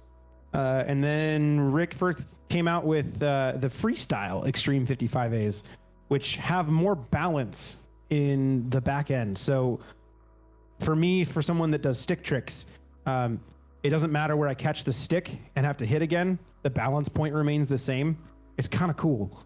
Not just because of stick trick. I like the longer length of them too, but in general, like they just feel good.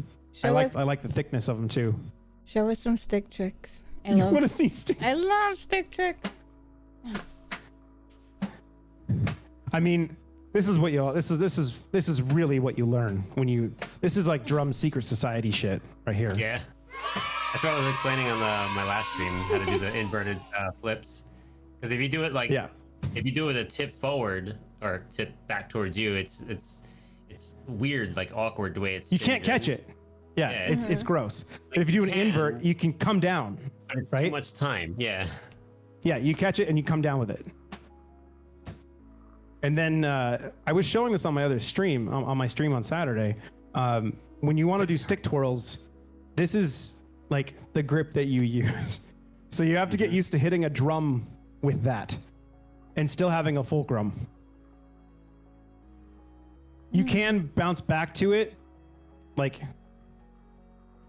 but I'm literally coming back down with that grip and then switching back. Or sometimes I catch it between and then it comes back down, depending on how fast the song is.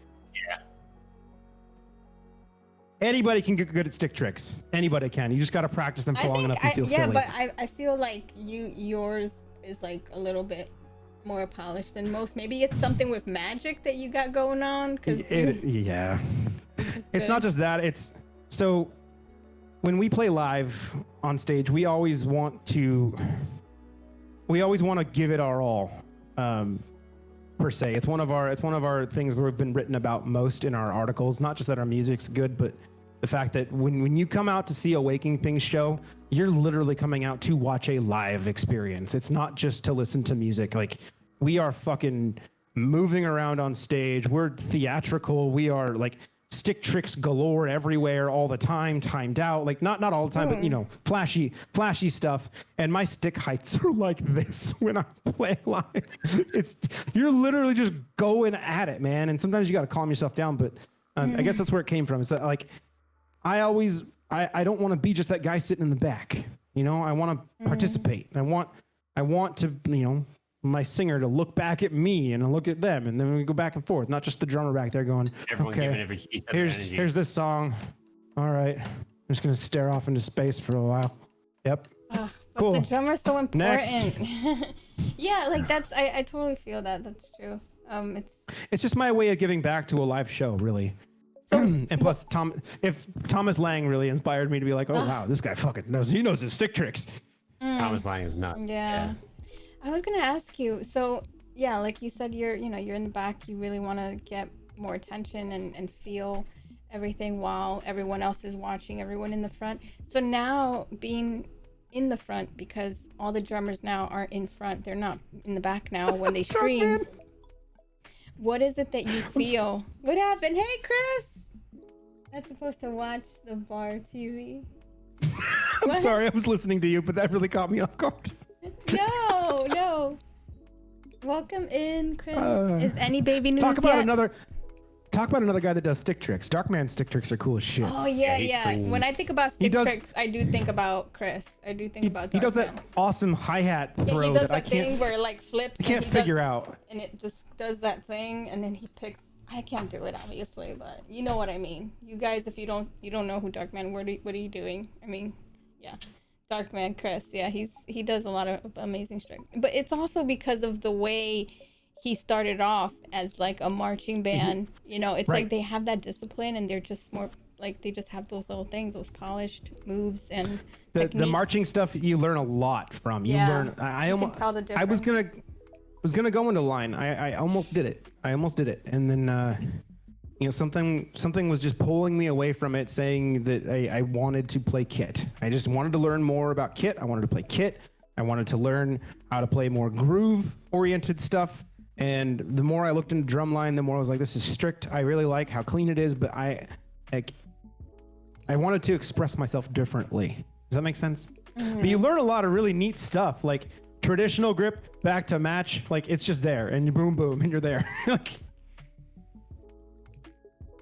It's hypnotizing. Band nerds. Well, that's how you get really good. Plus, you get to play on a marching snare that sounds like a machine gun, so why wouldn't you want to do that?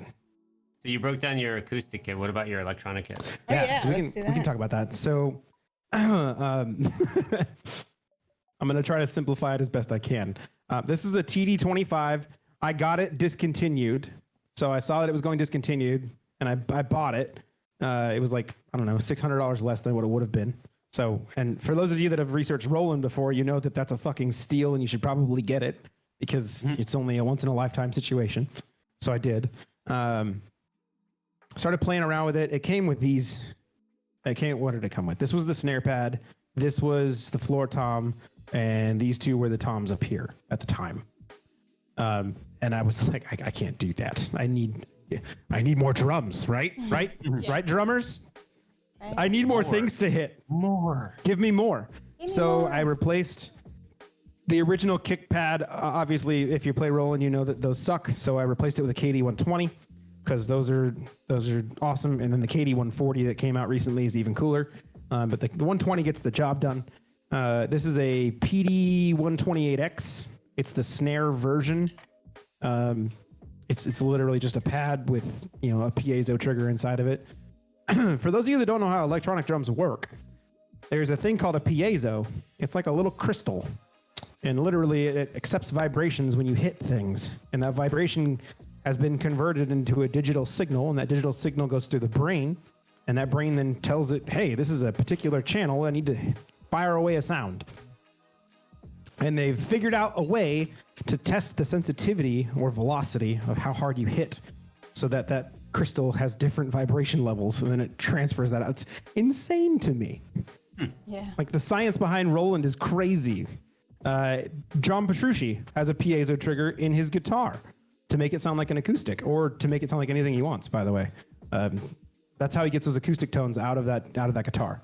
Super freaking neat stuff. Yeah, it's clean sounding. Yeah. Piezos are really fascinating. But yeah, and then the hi-hat obviously came. The hardware, the snare stand is a Tama that I bought. It was cheap.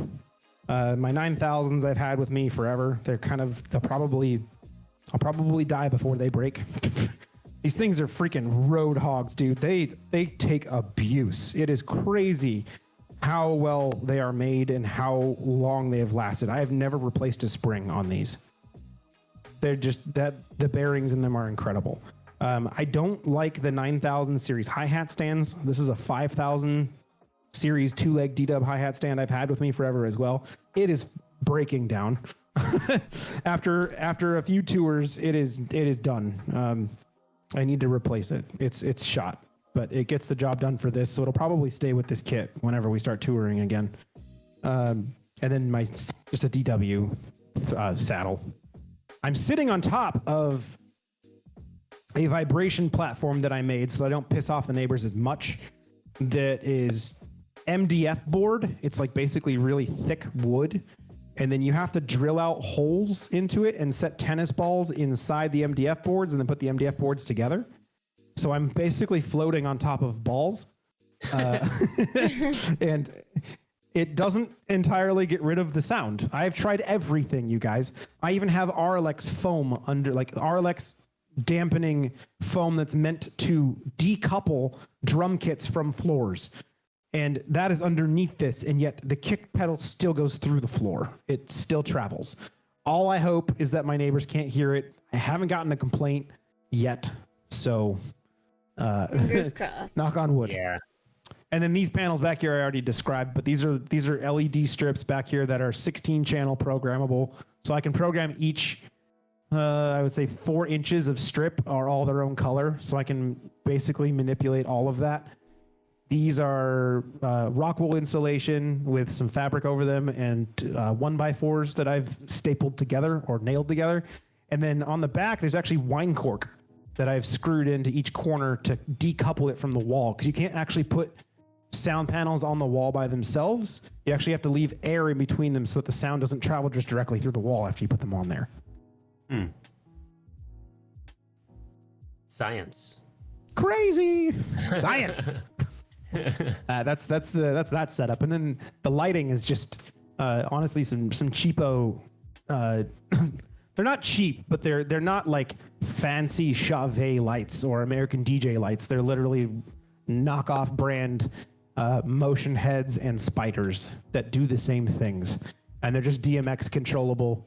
And then the fog machine I've had forever. I actually bought that we used to decorate Halloween houses for Halloween, and we'd use that. I'd run that through an ice a cooler. You take a cooler and you drill out some PVC pipe. You drill out holes through the cooler, and you put some ice in there, and you send the fog through it, and it creates a low-laying fog on the ground. Yeah, the temperature kind of drops it down. Yeah. Yeah. We used to do that, and that's why that fog machine is too powerful for this room, but it's what I got. So Notice the blast is like it's right into your face. It's quite a lot. I'll tell you that, but it's fun. I don't How hot mind does it. it get in the room there? Pretty fucking hot. Yeah. I would say probably 80 degrees, 85 degrees. Plus my PC over there You know, that's a heat element on its own. Yeah. And then I have 4 cameras, and then I have 2 studio lights running as well.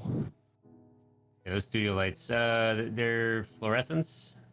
No, they're actually see if you can see them. Oh, You see that? okay. They're just standard photography lights. They're nothing fancy. They just get the job done. They do change temperature, so you can adjust like the Kelvin. I think that's what it's called. Mm-hmm. From tungsten to whatever the other, Yeah. how cool or warm it gets. Yeah, they are LEDs. Yeah, Max. Yeah. At least they're LEDs. These are So definitely, just about everything in here is LEDs. So at least that's a little bit cooler on that side, but it still can be. It gets fucking warm in here, man. It might be the main though too. You know. The computer, they generate a lot of heat too. They do. Like I don't have to turn on the heater in here in the winter. It just literally just heated the room for me. Yep. Yeah, I'm already hot from my computer. And it looks like if you're running multiple computers, that's more heat you're adding onto it. Yeah, 2 computers, two audio interfaces as well. So this audio interface down here, they don't make anymore in the way that it's made. This is the Focusrite Claret 8 Pre-X, but it's a Thunderbolt version. They only make a USB 3 version now. I got this bad boy when the Thunderbolt first came out, and I fucking love it. It's awesome, but it gets hot, and the Mac over here gets hot too. And then I'm running. I don't know. Sometimes, like I said, I look at this and I'm like, what have I done? What have you done? Thank you so much for coming in, Darth Rips. Oh, snap. What's up, honey? Thank you so much for bringing your community here. How was your stream? Everyone, show some love to Darth Rips. He's an For sure. amazing streamer, super supporter. He was one of the first drummers on the podcast. Believe it or not, he's an amazing person, and he does a lot of charity streams, Catterdays. What was your stream today, Darth? I was looking at you too. I was like, I was gonna go to you afterwards, but you came to Not to mention me. so many drums. So many drums. It's so fucking cool. OBS broke. What happened? That's never fun. Aw. Darth's OBS broke apparently. Oh, that sucks. I hate it when that happens so much. Hey, Wendy. Yeah, we're Yeah, I talking think about his setup, his electric kit now. So yeah, that's. I love how the difference between the two, but I mean, do you prefer the acoustic, right? Oh yeah. I love electric kits because of what they can do. Oh, I forgot to include. I'm running this out into Logic, and I'm running Superior Drummer from this. So the sounds you hear from my kit are not from the Roland Brain. They get the Roland Brain gets the job done, but I wanted to be able to compress, and I wanted better tone, and I wanted better sounds. So Superior Drummer kind of did the job for me, and it just does. And I've been around audio production for a long time, so I kind of know my way around Logic, and it just made it easier. So it's nice because Superior Drummer has its own mixer built in, so you can compress and you can EQ and do all the fun stuff. In the Roland Brain, you can't. You can't really do much. You can just change some tunings and some small stuff. But yeah, I love that you can do that. I love that everything's clean, but nothing will ever replace the feeling you get when you hit a real snare drum or when you hit a real kick drum. Nothing will ever will. I'm sorry. It's just this. That's the way it goes. Just the way it is. Like, it's just the way it is. When you crack a freaking snare drum with a stick and you just like, oh, that came from me. And the cool thing about it is like when you hit that, it can sound so different depending on how you're holding the stick. With this, it's just, yep, that's the tone. There's still limitations with these. But I also want to say that this still requires skill to play. It's not necessarily cheating. It's still like, yes, you can. Darkman brought this up actually. You can cheat. You can do doubles all day long on the toms and get away with it for sure. Lucky for me, it doesn't really ruin anything though, because that's the way I played on an acoustic anyway. I learned a lot of Thomas Lang technique stuff. I actually practiced a lot of the backwards doubles that he does, where the accent's on the second portion of the double. And the floor tom exercise in particular I recommend you all do it. It's so fucking cool because then you express less energy when you're playing on the floor tom if you're trying to do big ones with doubles. It's really cool. But yeah, you can cheat with these, but they're still drums and they still are an instrument. Do you play any other instruments? I forgot to ask you that. Yeah, so I'm on and off with guitar. I just actually picked up some new electric guitar stuff, and I'm going to be writing some of my own things in the future. I'm trying to relearn some concepts. I gotta pick up my skills and dust my fingers off a little bit. My calluses are already built back up again, which is nice because it usually takes a while, but they're already there. So that's fantastic. Like I've been playing 4 hours a day. I love it. Freaking love it. So yeah, I'm really hoping I can get to be able to write more of that. I don't know what kind of genre I want to go for yet. It's probably going to be a little bit more progressive rock, progressive metal stuff, because I can play the drums too, which is nice because it's like the drummers are taking back the world. I don't know if you guys have noticed, but a lot of drummers are going out and making their own records now. And it used to be the other way around, where it was like, oh, the guitar player doesn't need the drummer anymore because they have all these drum tracks they can just put into the song. And the drummers are now revolting, and we're like, guess what, guitar players? We don't need you. You know what? And this is a good point, and I gotta shout out Michael Stone Drums because he does something different too. I was in his stream. Yeah. And by the way, he's going to be on next month in May. He's really something to watch because he does looping and also he does the drums. So it's like, who needs a DJ, honey, when you have a drummer and looping? What? Yeah, yep, he does a lot of really cool stuff. I would take that any day than a DJ. I'm sorry. But I think that's the beauty of the drummer. You guys, you can do things like that, and yeah, go for it. Write music. For sure. So you're gonna do something, and you're thinking progressive. Would yes. you progressive well, rock? I love gent. I'm thinking more metal, in the metal area, like instrumental stuff. I got a bass and a guitar, so I have both.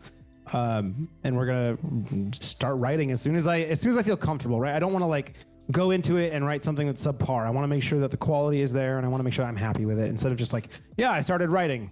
I always tend to rush into stuff a little bit too often when it comes to writing. I really want to sit back this time and be happy with what's happening. So I'm trying to learn more foundational skills. I'm trying to learn more scales, trying to learn a little bit more educational guitar theory this time around than just picking up and learning open chords, Be a gentleman. Michael Stone knows what's up. Oh, awesome. Wow. So you guys... Are you taking lessons, like guitar lessons on? No, the internet is a fantastic place. I've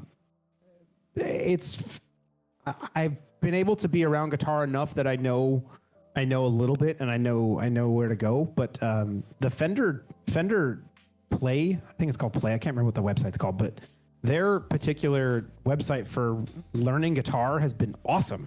There's so many things out on the internet for guitar that have been subpar. I've tried a few of them already, and I'm like, none of this is really a training situation or any sort of path. They're just kind of, here's a bunch of info, pick what you want to do and go for it. And Fender's actually like setting you up. They're like, here's how you do this, and then this leads into that, and then this leads, like, this is smart, and I really like it. I've been really pleased with it. Actually, they teach you songs as you go while you're learning skills, so you get to kind of have a little bit of both. Yeah, Matt Scurfield. Yeah, it was free early. They're actually offering half off right now. It's like $45 for a full year, which is wait, how much? Cheap. How much? $45 for a whole year. That's how much I pay more for an hour. I know. For like so cheap. guitar lessons and vocal coaching, like for an hour. At the same time, it's not the same. When you get one-on-one coaching with someone, it's different. You get full-on personalized training plan if you get a good teacher, right? Like, I always think about it that way too. With my drum instructor, when I was learning from him, like, I wouldn't have traded him for the world. He was worth whatever he wanted because literally it was personalized. it was talking to a human being. It was, you know, you weren't just looking in a mirror and like finding all your faults and mistakes. It was like someone's literally there to help you as you're failing, to keep you moving, right? But I feel like because I've learned those concepts, that going into another instrument is easier. I wouldn't suggest someone pick something up for the first time if they haven't learned something similar like it before. Does that make sense? Yeah. Mm-hmm. Like, go get yourself a good teacher. You want to know why? Because also the instructors need the money, and they're probably hurting right now as it is. Oh, They're yeah. really worth the time. All of it.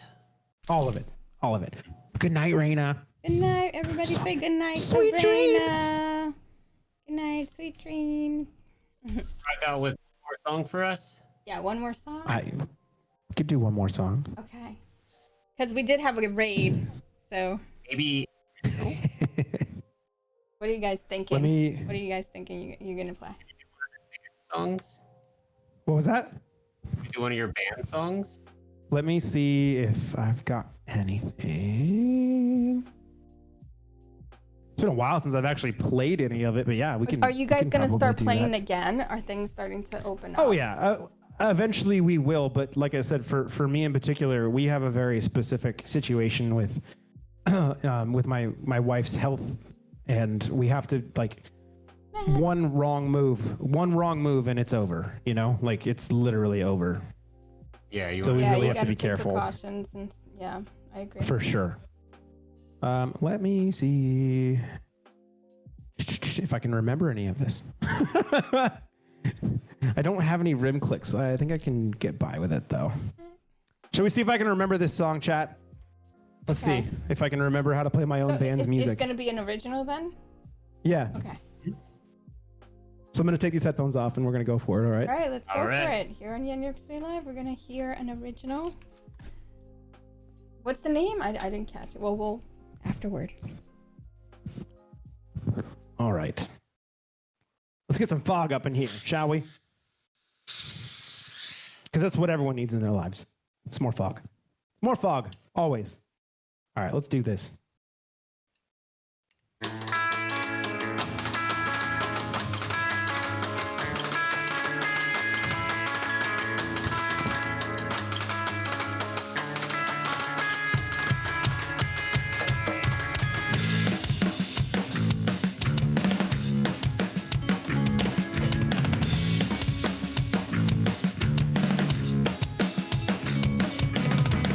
I'm living under the stars, and you carry your feet too loudly.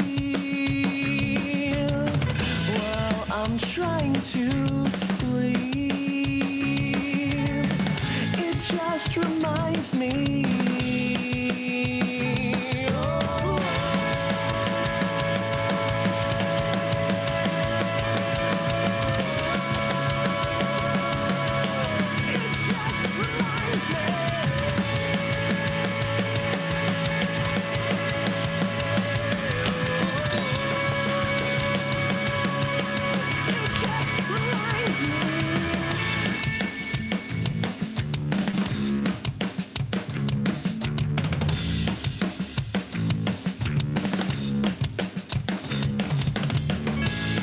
I'm sleeping under the stars, and you like to sing out loud. Well, I'm trying to dream. You drink to sing the sound. You drink to sing the sound.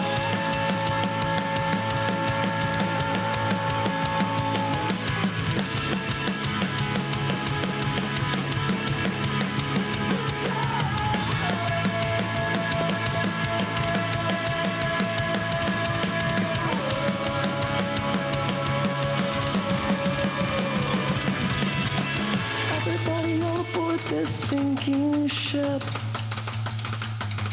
It once housed 1,000 pure ideals. Those hearts are parts in the machine. And fruit flies gave rumor to the wheel. Oh.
like never roasted it. that. How about that? That was so good. I really like them. I really like the Oh, thank you. band. That was awesome. Everything from like the male and female dynamic in the vocals Yeah. and the everything. That's so good.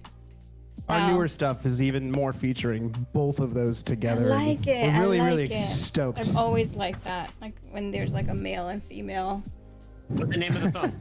Yeah, what was the name? That's called This Rotting Feeling. Oh, this rotten feeling. Oh, sorry, That Rotting Feeling. That Rotting I don't Feeling. even know my own band. There's actually a music video out for that on YouTube. Oh, that's so cool. Yeah, we gotta check that out. So tell us again the name of your band. When is the next time you think you're gonna write music with them, or are you just focused on writing like your solo stuff now? So, like I said, we're all the drums for a new record are done. All the bass for a new record is done. We have, I think there's 13 songs Beautiful. on that Thank new you, album. Chris. Thank you. You're amazing. Thank you, Chris. Yes. Appreciate that. You rock. So yeah, there's that. There's like three more. There's 3 more music videos that are out already for that older EP. The band's called Waking Things, by the way, like you said. Waking Things. But yeah, we will. I mean, we're not done. We're in COVID just like everyone else, and with us in particular, we got to take it a little easier and a little bit more slow as we get back into it. I think the music industry has a really cool opportunity, at least locally. A lot of the bands have a really cool opportunity here to take advantage of, though. Like, Oh, yeah. as soon as venues open back up, everyone's gonna want to go. Oh, yeah. So the first bands that get to play on those stages, holy shit, it's gonna be epic. It would be Yeah, amazing. tickets gonna get sold I can't out wait. left and right. I simply can't. I mean, that's the bottom line for me. And that, you know, the whole lighting setup in here, all this gear, all the rigs, all the cameras, everything, like it's simply because I like playing live is just a feeling that I think everyone should experience once. Even if you're not good at your instrument, being on stage to play with other people around you that want to do it as well, and then you get to play to everyone on stage back, all the people that are watching. Having a crowd chant encore to you in particular is a once in a lifetime feeling that you're just like, what? Getting to hear so- voices and claps and stuff live is amazing. So of course we Selling missed out a that. venue. Yeah, we all missed that, but now that you're in front, right? Because I think Yeah. we went to another question when I was asking you this. What's the difference? We did. About like how do you feel now that you're in the front and you're basically like the showman and doing everything yourself and being like the center in your streams? Like how do you feel in both parts of being a musician now that you're doing it like It's- streaming opposed it's to weird. live? It's really weird. I'm not used to being a front man. If that's what you're like. Yeah. You know, it's a couple double-edged swords. As a drummer, you're supposed to keep a backbeat. You're supposed to play interesting things, but you're not supposed to overplay. As a drum streamer, I try to remember that, but it's really hard when you're the only guy and you want to have fun. And it's like you're playing in your basement, right? Like you just want to shred and you want to play everything. So lately for me, that I've been trying to focus more on like, I should play more pocket because I'm just shitting all over these songs and I shouldn't be. So that's an instance of like, that's different for me. I'm trying to get back to learning how to play like more reserved because that's how you should do it. Being a frontman has been, or being, you know, the open person, you know, being the host of your own channel, way different. It's helped me actually talk to people better. Like I said before, in a live venue, I would just leave it up to my singers because obviously the singers are the extroverts and Yeah. they are good at selling things. So I would just go and drink a beer and hang out. It's probably going to change now because when we go out again, I'm used to talking to people that I don't know. I'm used to, you know, it's different because you're talking to a chat, you're behind a keyboard. It's a little bit weirder, but it's strange, man. I still don't think they'll give me a microphone. What you can do is create business cards and be like, if people actually come up to you and be Exactly. like, I'm on Twitch if you want to talk to me more. Yeah, exactly. That's actually a huge difference, and that's another really great point. Is that I have my own thing now, right? And as a drummer, it's difficult to showcase stuff unless you are like you. Oh God! Forgot Whoa, to, that see? scared Do you me too. see? I was like, what the hell? You went like that, and I was like, did something just like pop in the face? Oh God. No, it's just a timer that goes off. Should we get one more of these in real quick? Shouldn't we? We should just while the smoke's here, right? We Let's should do just it. this. Let's do it. Go, go, go, There we go, go. go, Just- go, There you go. Squad machine got excited. We also have this. Let's see if the chat will let me do it. There's this one.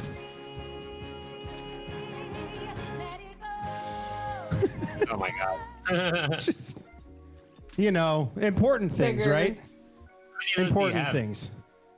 Too many. I think I counted. Let's see. On the DMX light side, I have 30 commands just for lights. On the hue and the life effects LEDs and the live gifts that play with them, I think there's like 40 more. So I think we have a close to like 70 commands in my chat that you could use if you wanted. It's too many. It's too many, but who cares? It's fun. That's the other part about Twitch, right? Like you get to do these crazier things that you don't really get to, like I don't have control over the light show live on stage. You probably could if you wanted to, but I don't. But I do here, and I do get to I get to have more personality. All the buttons and everything, and you're in you have a control. without lighting, like you have the setup now. Right. You can trigger on your own. Exactly, So and that's kind of where I'm at with it too. And that's why I wanted to do this mobilely, like why I separated this out from that computer, because I can pack this up, and just Beautiful. take it. Yeah, you're set. Yes. And same thing with camera gears too. Like if you want to do live streaming of your live shows. That's you so can true. set that up. Just as long as We've been there's talking network. about that actually. The band and I have been talking about that a lot. Like, I think this is I think Twitch and streaming music in general is gonna change the live venue aspect of things for the foreseeable future. Like a lot of main bands did streams, like Leprous and Between the Buried and Me. Like they did live streams, and it was awesome. It was great to sit from the comfort of my home in my PJs and watch live music. Yeah. Maybe that's just the old man in me, and it will never replace a real concert, but it at least helped. Yeah, and if the venue can also like start, like I would recommend that venues would give the opportunity to have the live shows through the venue, so that the venue can get to cut, and then you can get a cut. That would be so smart. And that way, That's a great idea. It's a win-win versus the band streaming it and the venue's not getting anything out of it, and they're losing the people that are going to come in and watch it live. Right. So that way it's like, okay, well, this is a ticket sale, but an online virtual ticket sale. If you cannot absolutely make it out live, then you have. That's a great idea. Yeah, because a lot of them had to close. Even some of them just went. That's it. A lot of venues around here did that too. I've been thinking about ways to be able to manipulate that too. Like you could set these lights up on a stage, and even people live could pull up your Twitch chat and just the chat, and then type in the commands and control the lights while you're playing live on stage while they're in front of you. Too. Yeah. Like that's a whole new aspect that has never been done before. And I'm like, that'd be pretty, I don't know if it'd be terrible or cool. Just tell everyone in the audience, hey, go on my Twitch chat. These are the commands. I'm not technically live, but you can still control the lights. Right. The other aspect that's been weird for me, and I love this aspect because it's been a super cool practice situation, is that I'm playing to like 95% of songs that I've never heard before in my life, or never played drums to before in my life, even if I've heard them. It's so strange that at first it was very hard to do, but you start discovering patterns and all those things like we do as drummers, right? Like we know where things lead. But it's weird. It's weird to be playing covers all the time and like it. Too is that what helped me out because of this practice in a sense was funny story. When I was trying to try out for the band that I'm playing in, they sent me the tracks weeks before tryout date, right? I didn't listen to any of these tracks until the day before. That's horrible, guys. I don't suggest you do that. But because of the practice that I had having to listen to on the spot through Twitch, it really helped out a lot of mapping out the songs and playing out the songs, having to listen to the day before. And then live, I'm looking at their hands. Obviously you have to have cues when you're looking at other musicians for certain parts and whatnot, and you're just diving into it. And I played, and they were like, "Dude, that was amazing!" like improv, totally improv. Yeah. Because he was doing that he was doing that here on Twitch, like improv. That's amazing. Stuff like that, like you start finding yourself being able to do things that you normally wouldn't have been able to do before, because now you're being put on the spot to do certain things, which is great. Yeah, it's definitely opened up the ability to not feel stuck anymore, or like you don't know where to go. And like I'm so gracious for my community, my chat, and the drum community, and everyone else that wants to hang out in these streams, because like us playing to improv songs is not always great. I know myself, I mess up, I definitely overplay, but people are there to hang out and they like it anyway, and they know and they understand that it's like, this guy's never done this before and yet he's trying, and it's fucking like, it's just fun. Or if you do it and people are like, "Do you know this song?" and you're like, "No." Right? That's a great feeling. Yeah. So what's your favorite and least favorite song to play? It's fine, nobody's gonna get mad. And we're not gonna go in there and like request the one you don't like to play that one. And do you shadow ban anything? Yeah, exactly. Or blacklisted. Are you doing that? Are you playing by that rule? Like certain songs are like, no, I'm not doing that, bro. I feel like I've banned something. I can't remember what though. Like I'm pretty open to just about anything. I like things that make me laugh a lot. Freebird. No one's requested Freebird, and please don't. I guess the things I don't really like playing are songs that have a lot of time signature changes, or that are really weird drum patterns. Because like number one, do you really want to hear me struggle over to that for 3 minutes? Because I don't think anybody really does. Yeah, that's and true. two, it's just like, if you want me to play that, send it to me in Discord and go, "Hey, can you like learn this and then play it in like 2 weeks?" I'm like, "Yeah, fuck, I'll do that." But if you throw it into chat, I'm just like, me, I don't think I've skipped very many tracks. I'll struggle through it anyway, because why not? But it's not fun. Ray's like, I do. Okay, we know now that Ray's go throw him like the hardest ones, but Ray. Yeah, Ray, we'll come request the black page number 2 for you over and over and over and over again. He likes a challenge. It's funny songs. Now that we're doing this live, like on Twitch or playing drums live, like we don't get those normal like cover band requests, play Freebird type of things. We get play Bleed, or play Dream Theater, or play like.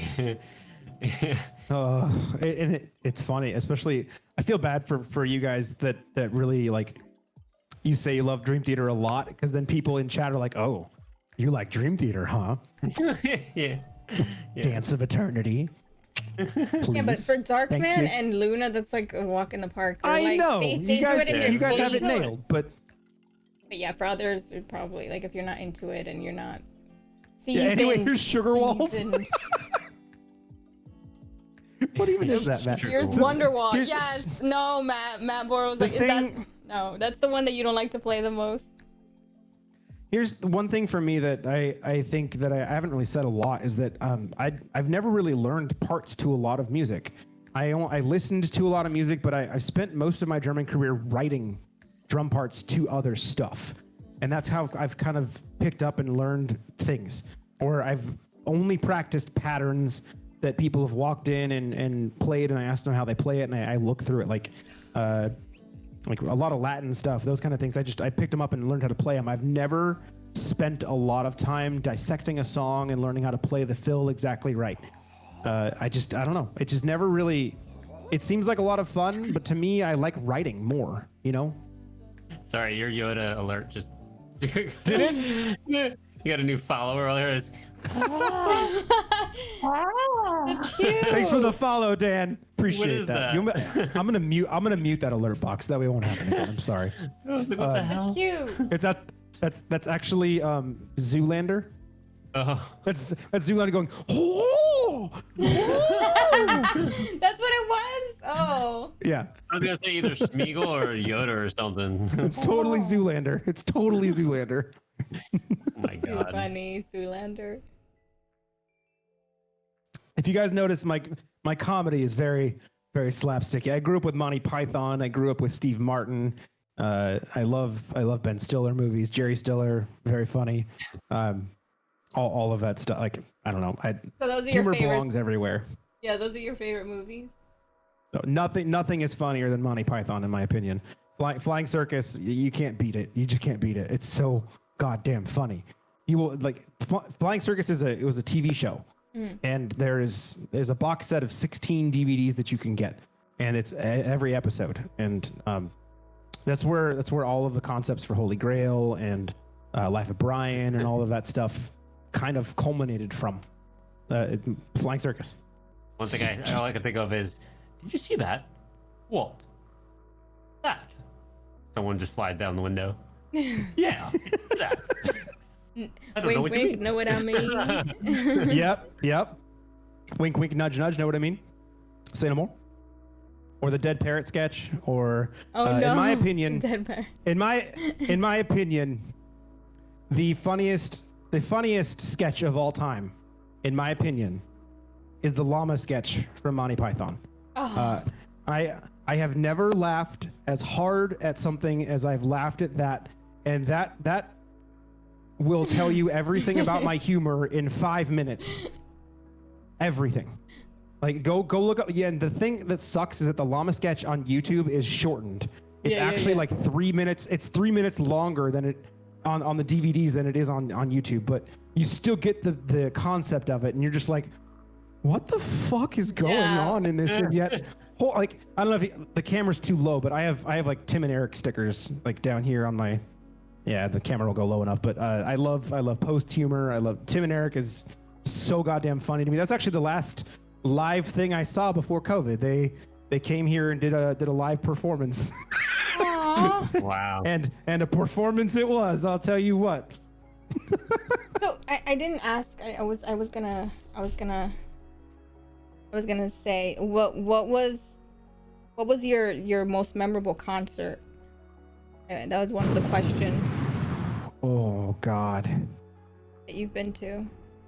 that's a tough one. There's a lot. Can I give you three? Three. Is that okay? That's fair. Okay. Rush's R30. When they went around the world and did their 30th anniversary tour, and they played all of the music that culminated all 30 years of their career. That was my first time getting to watch Rush live, and it was like I feel so happy that I saw Rush 2 more times after that. I feel so lucky that I got to see that because knowing that Neil Peart was like 10 years later and he's gone is like fuck. Yeah. But so seeing Rush live was awesome. My first Ozfest. I'll put that up Ozfest. there. I missed those. I'll put that up there. My first Ozfest was an eye-opening experience for me. Which A year lot of did you things go? happened. That was 2003. That was the one with Slipknot headlining second stage. Yeah. Devil Driver was in like the middle of the day on second stage, and I got to be a part of a parking lot wide circle pit. Wow. It was fucking insane. Like steel toe boots flying everywhere and everyone laughing. And I think people get the wrong idea about metal shows too often. Like metal shows are the most fun, happy people you'll be around. It's crazy. It's the most community. Like everyone's there to have a good time. Everyone's checking out each other in the pit to make sure that, if you're running into each other, that you're picking someone up if they fall. Oh, yeah. You're not trampling over people. You're not hitting people because you're angry. It's like dude, metal shows are so much fun. Anyway, You're hitting people because they're in your way. right. So that was an awesome show. And then it's too hard to name three. I got to see Leprous and Between the Barrett and Me on the same show. That was an epic night. Leprous had a cellist because in the album Melina, they have a full rock cellist in almost every single song. And they brought him along on tour. And this guy was not just sitting down playing the cello. He was literally like rocking out with the cello, standing up, moving around with it. It was crazy. And then BT Bam, obviously. I mean, come on. If you guys haven't seen BT Bam live and you like metal, please do yourselves a favor and go watch. Those guys are technicians and so much fun. I've seen them live 4 times now. Like I can't get enough. I had tickets for their 2-night show and then COVID obviously, but and then I guess Coheed and Cambria's Good Apollo, I'm Burning Star 4, where they played it from front to back, and the Deer Hunter opened for that show. Ooh, Deer Hunter. Yeah, that was also epic. Those are my top 4. All right. Porcupine Tree gets a boost up in there a little bit too. Honorable mention. Wow, but I'm surprised that wasn't up there like in the top. It's good. I loved it. I loved it a lot, but as I've gotten older, I've moved further into heavier music, and I love Steven Wilson. I love Gavin Harrison. I think all those guys in that band are phenomenal musicians, but I just I need heavier music. That makes sense. It's funny. Sometimes what I've noticed is as people get older, they sometimes go the opposite way. They're like, oh, I like instrumental music. I like cinematic music. I like music that's a little bit toned down or more jazz. Or like, I think I just like everything. But I can see that though. Like, I guess some people just want drive into more like heavier stuff, depending on your mood too, right? Definitely. And for me, I think it was more going back to my roots. Like in high school, I discovered I guess in middle school, I discovered Mudvayne. Mudvayne was my first show, my first ever live show. Mudvayne of all the bands. Like, yeah, like Scorp, what he just said. Yeah. Yeah, exactly. But I think I've just gone back to more of what I like, and that tends to be heavier stuff. But yeah, Mudvayne on the End of All Things to Come tour was butt rock is that butt rock? Butt rock. Is Mudvayne butt rock? Is that what you just asked? It's not butt rock, is it? Definitely not. Chat can fight me all they want on this, but Mudvayne is progressive metal. Okay, they have new metal vibes. New metal. Yeah. They have new metal vibes, but they have odd time signatures. Yeah, the drums do weird things. They have weird stuff. Yeah, because somebody was asking that on Scorp's stream when he was doing butt rock that time, and I was like, really? I didn't think they were butt rock. They're new. They're definitely not. So they're new prog. I don't know. Their last 2 records they came out with were more butt rock, but the first 2 records they had, LD50 and The End of All Things to Come, were absolutely progressive metal. Absolutely. Wow. There was just a lot of weird on-time signatures going on, really cool guitar and bass parts. Sure, it's down-tuned, and sure, if you want to consider Mudvayne new metal, then you got to consider Gent new metal too then. Okay. So, one of the last questions is, out of all the grunge bands, which one's your favorite? Because you're a Seattle boy. And did you get to see any of them before, No. I have not seen any grunge live, but Nirvana is obviously the answer, right? I mean, I'm sorry. It's just the way it is. Like, I'm a drummer. And when it comes to drums, Dave Grohl is the man. Dave Grohl is the guy that inspired me to hit hard and hit loud and don't tune down. Don't tone down for anybody. Like, you're playing too loud. Well, fuck you. You're too old. It's like, that's the Dave Grohl thing, right? Out of all the rock stars, he's the one that's still kicking it. Spicy new metal. Spicy new metal. That's hilarious. Tone down for what? Yep. Spicy metal. Yen sent me this track. It was like Spanish, like Ooh, Latin yeah. salsa, and then like it goes into this metal jazz type of thing. Oh, dude. It's so crazy. That's I'm like, so where did you good. get this from? I got it from Please. Ray. He gets Please. all this awesome music that gets thrown that it's like jazz fusion with metal. What the fuck? Like Sick. it's so good. Well, that's the cool part about metal is it has a It was lot the of other one, influence from too. jazz. Yes. Metal's from Metal what? has a lot of influence from jazz. Like if you check out a lot of tech death metal in particular, the cattle decapitation, that kind of stuff. Like there's a lot of jazz influence there. You The know they're further not you vegan. get down the rabbit hole of metal, the further you'll go jazz. Nice. So we were going to ask you now for the 12 songs, the soundtrack of your Yes. life, while I look for someone spicy and awesome to read with everyone. I'll try to keep this brief. Or you can describe why they are yeah. impactful to you. Okay. So I went with albums instead of songs, but I did name some songs off the records that I think people should check out. I'll post this in my Discord and I'll give it to you guys so you can check it out too. But I'll go through them. The number one album of all time for me is actually a symphony. It's Mahler, Gustav Mahler. It's Symphony Number 2. People in my chat, they know this already, but I've told them this before. I do love Panzer Ballet. Yes, Ray, I do love. Oh, he's muted. You got excited.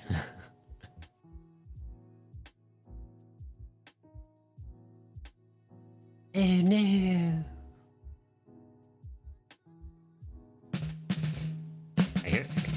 I hear the drums. He's doing a solo for us. Oh, but remember he was saying about his battery, maybe his battery. Oh, yeah, the battery went out. The batteries go dead. Oh, And okay. you got to recharge them. Okay. Not a bad thing. Wait, at all. right at the We're end good. too. We're So good. we're okay. We're good. Okay. We're good. No, not the mic. No. Yeah, Mahler Symphony Number 2 is considered one of the best symphonies of all time. I honestly like. It's one of those songs one of those things you should sit in a room in the dark and just close your eyes and put on a really good pair of headphones and just zone out to it and listen to it. It's the top 2 for me. Honestly, you don't really need to listen to the full 2.5 hour thing unless you really want to. But the first 2 tracks in particular hit me really hard. You can really feel the emotion without having any lyrics, any singing. The violins speak everything in these 2 tracks. The entire thing's about lost love, dying, resurrection, life is meaningless.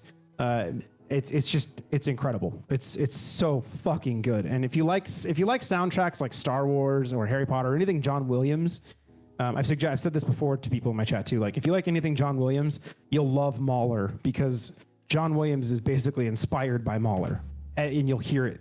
You'll hear it immediately. The other reason why I like Mahler so much is because he's aggressive with the timpani. He doesn't hold back with drums, and a lot of people back then did. They didn't really write a lot of drum parts. They're like, hey, just play the snare drum. Just hit the timpani lightly. And Mahler was like, no, bitch, fucking hit it. You know what I mean? Like Mahler too is like, dude, I want that played at my funeral. I really do. Like, for real. It's that it means that much to me. It's meant, the first track's meant to be a funeral march, and it really does feel like it. If I'm having a bad day, I'll just put that on and listen to it, and all of a sudden I just feel better. It's like meditating to really phenomenal music. And I feel like I'm hyping it up too much, but seriously, go listen to it. It's so good. Second album is Leprous, Melina. That album got me through a lot of really, really tough brain problems. The last Milestone in particular, the last song on that album is incredible. It doesn't have any drums. It's literally just Einar singing to an orchestra. And if you have ever heard Leprous before, you know that man has a voice of an angel. And if you want to hear him sing with an orchestra, there you go. BT Bam, Between the Buried and Me, Coma Ecliptic.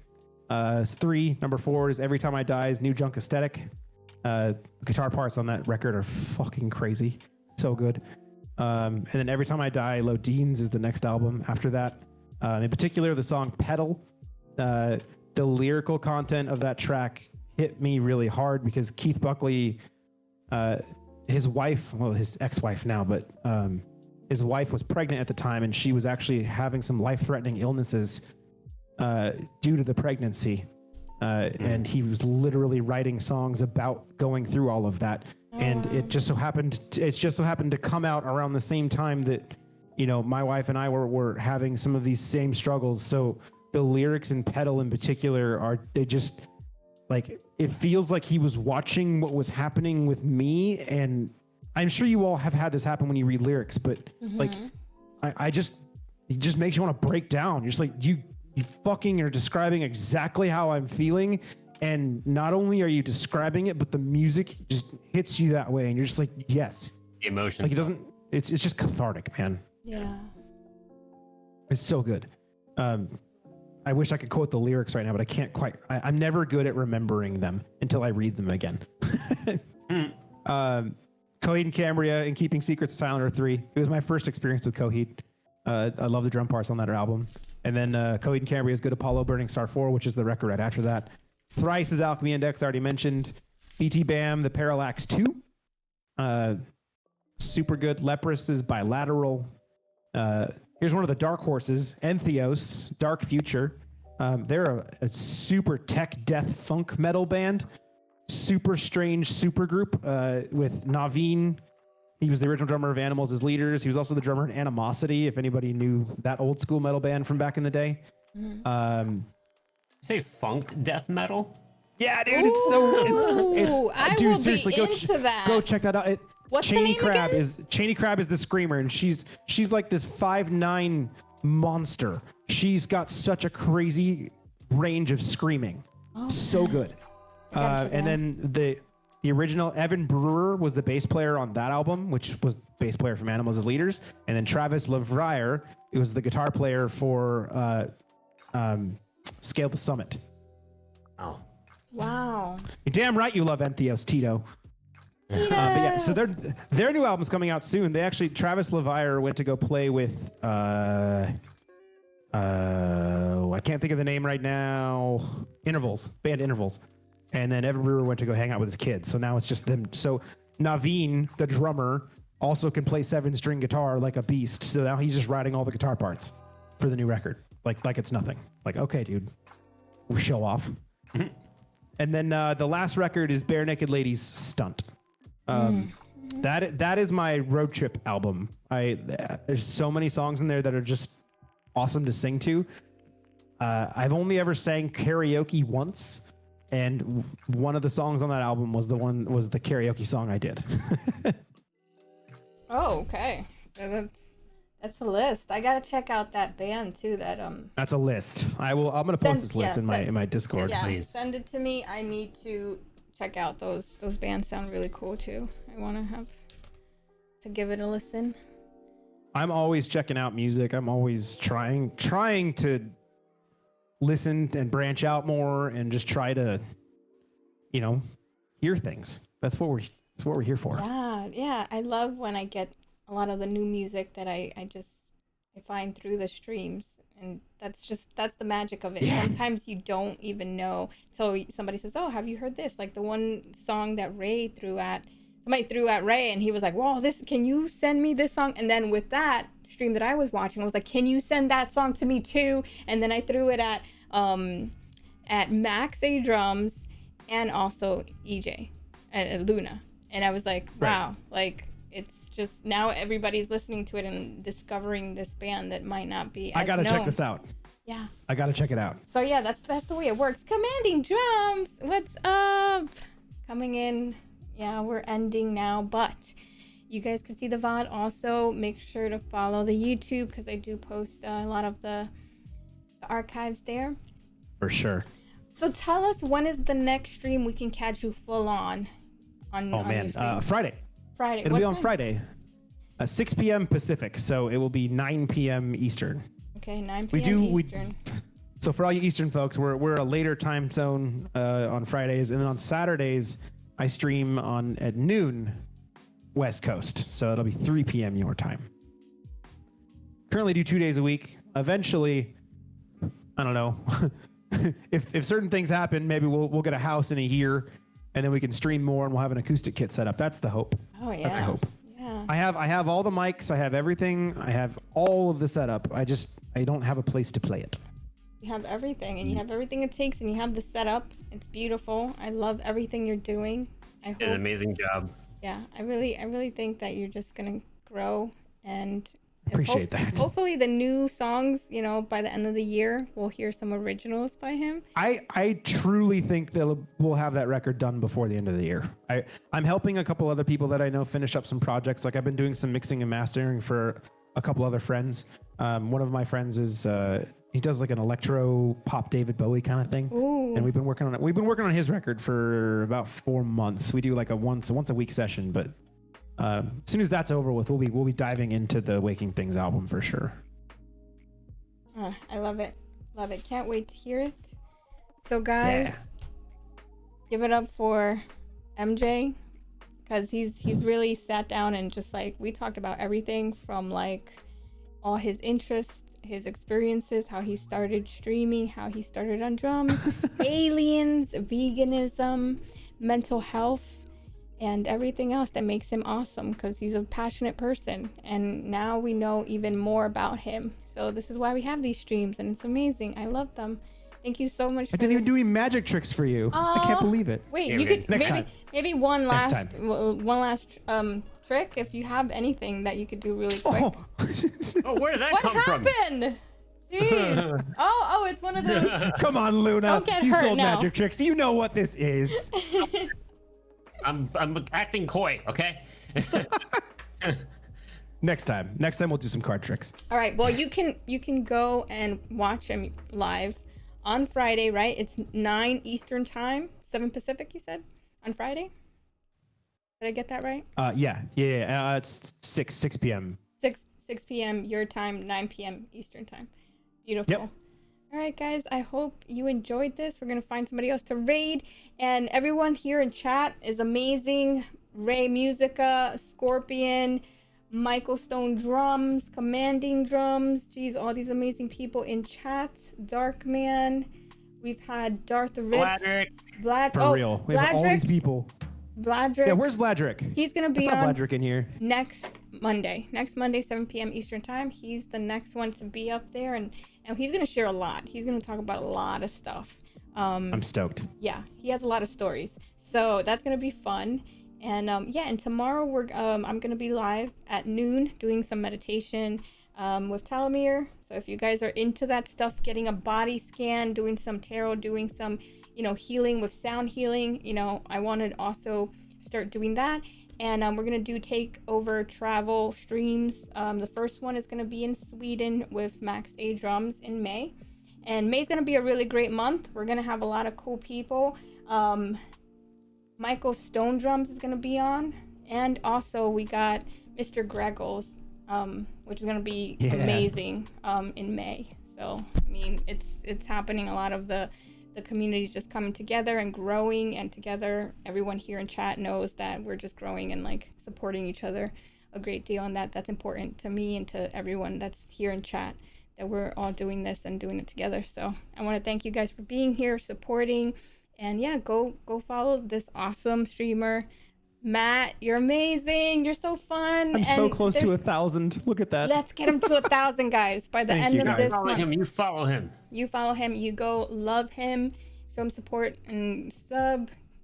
Just go there and you'll see how entertaining he is. He's gonna do some magic for you because, we've been on for a while and we got to see a lot of stuff. But yeah, extra stuff.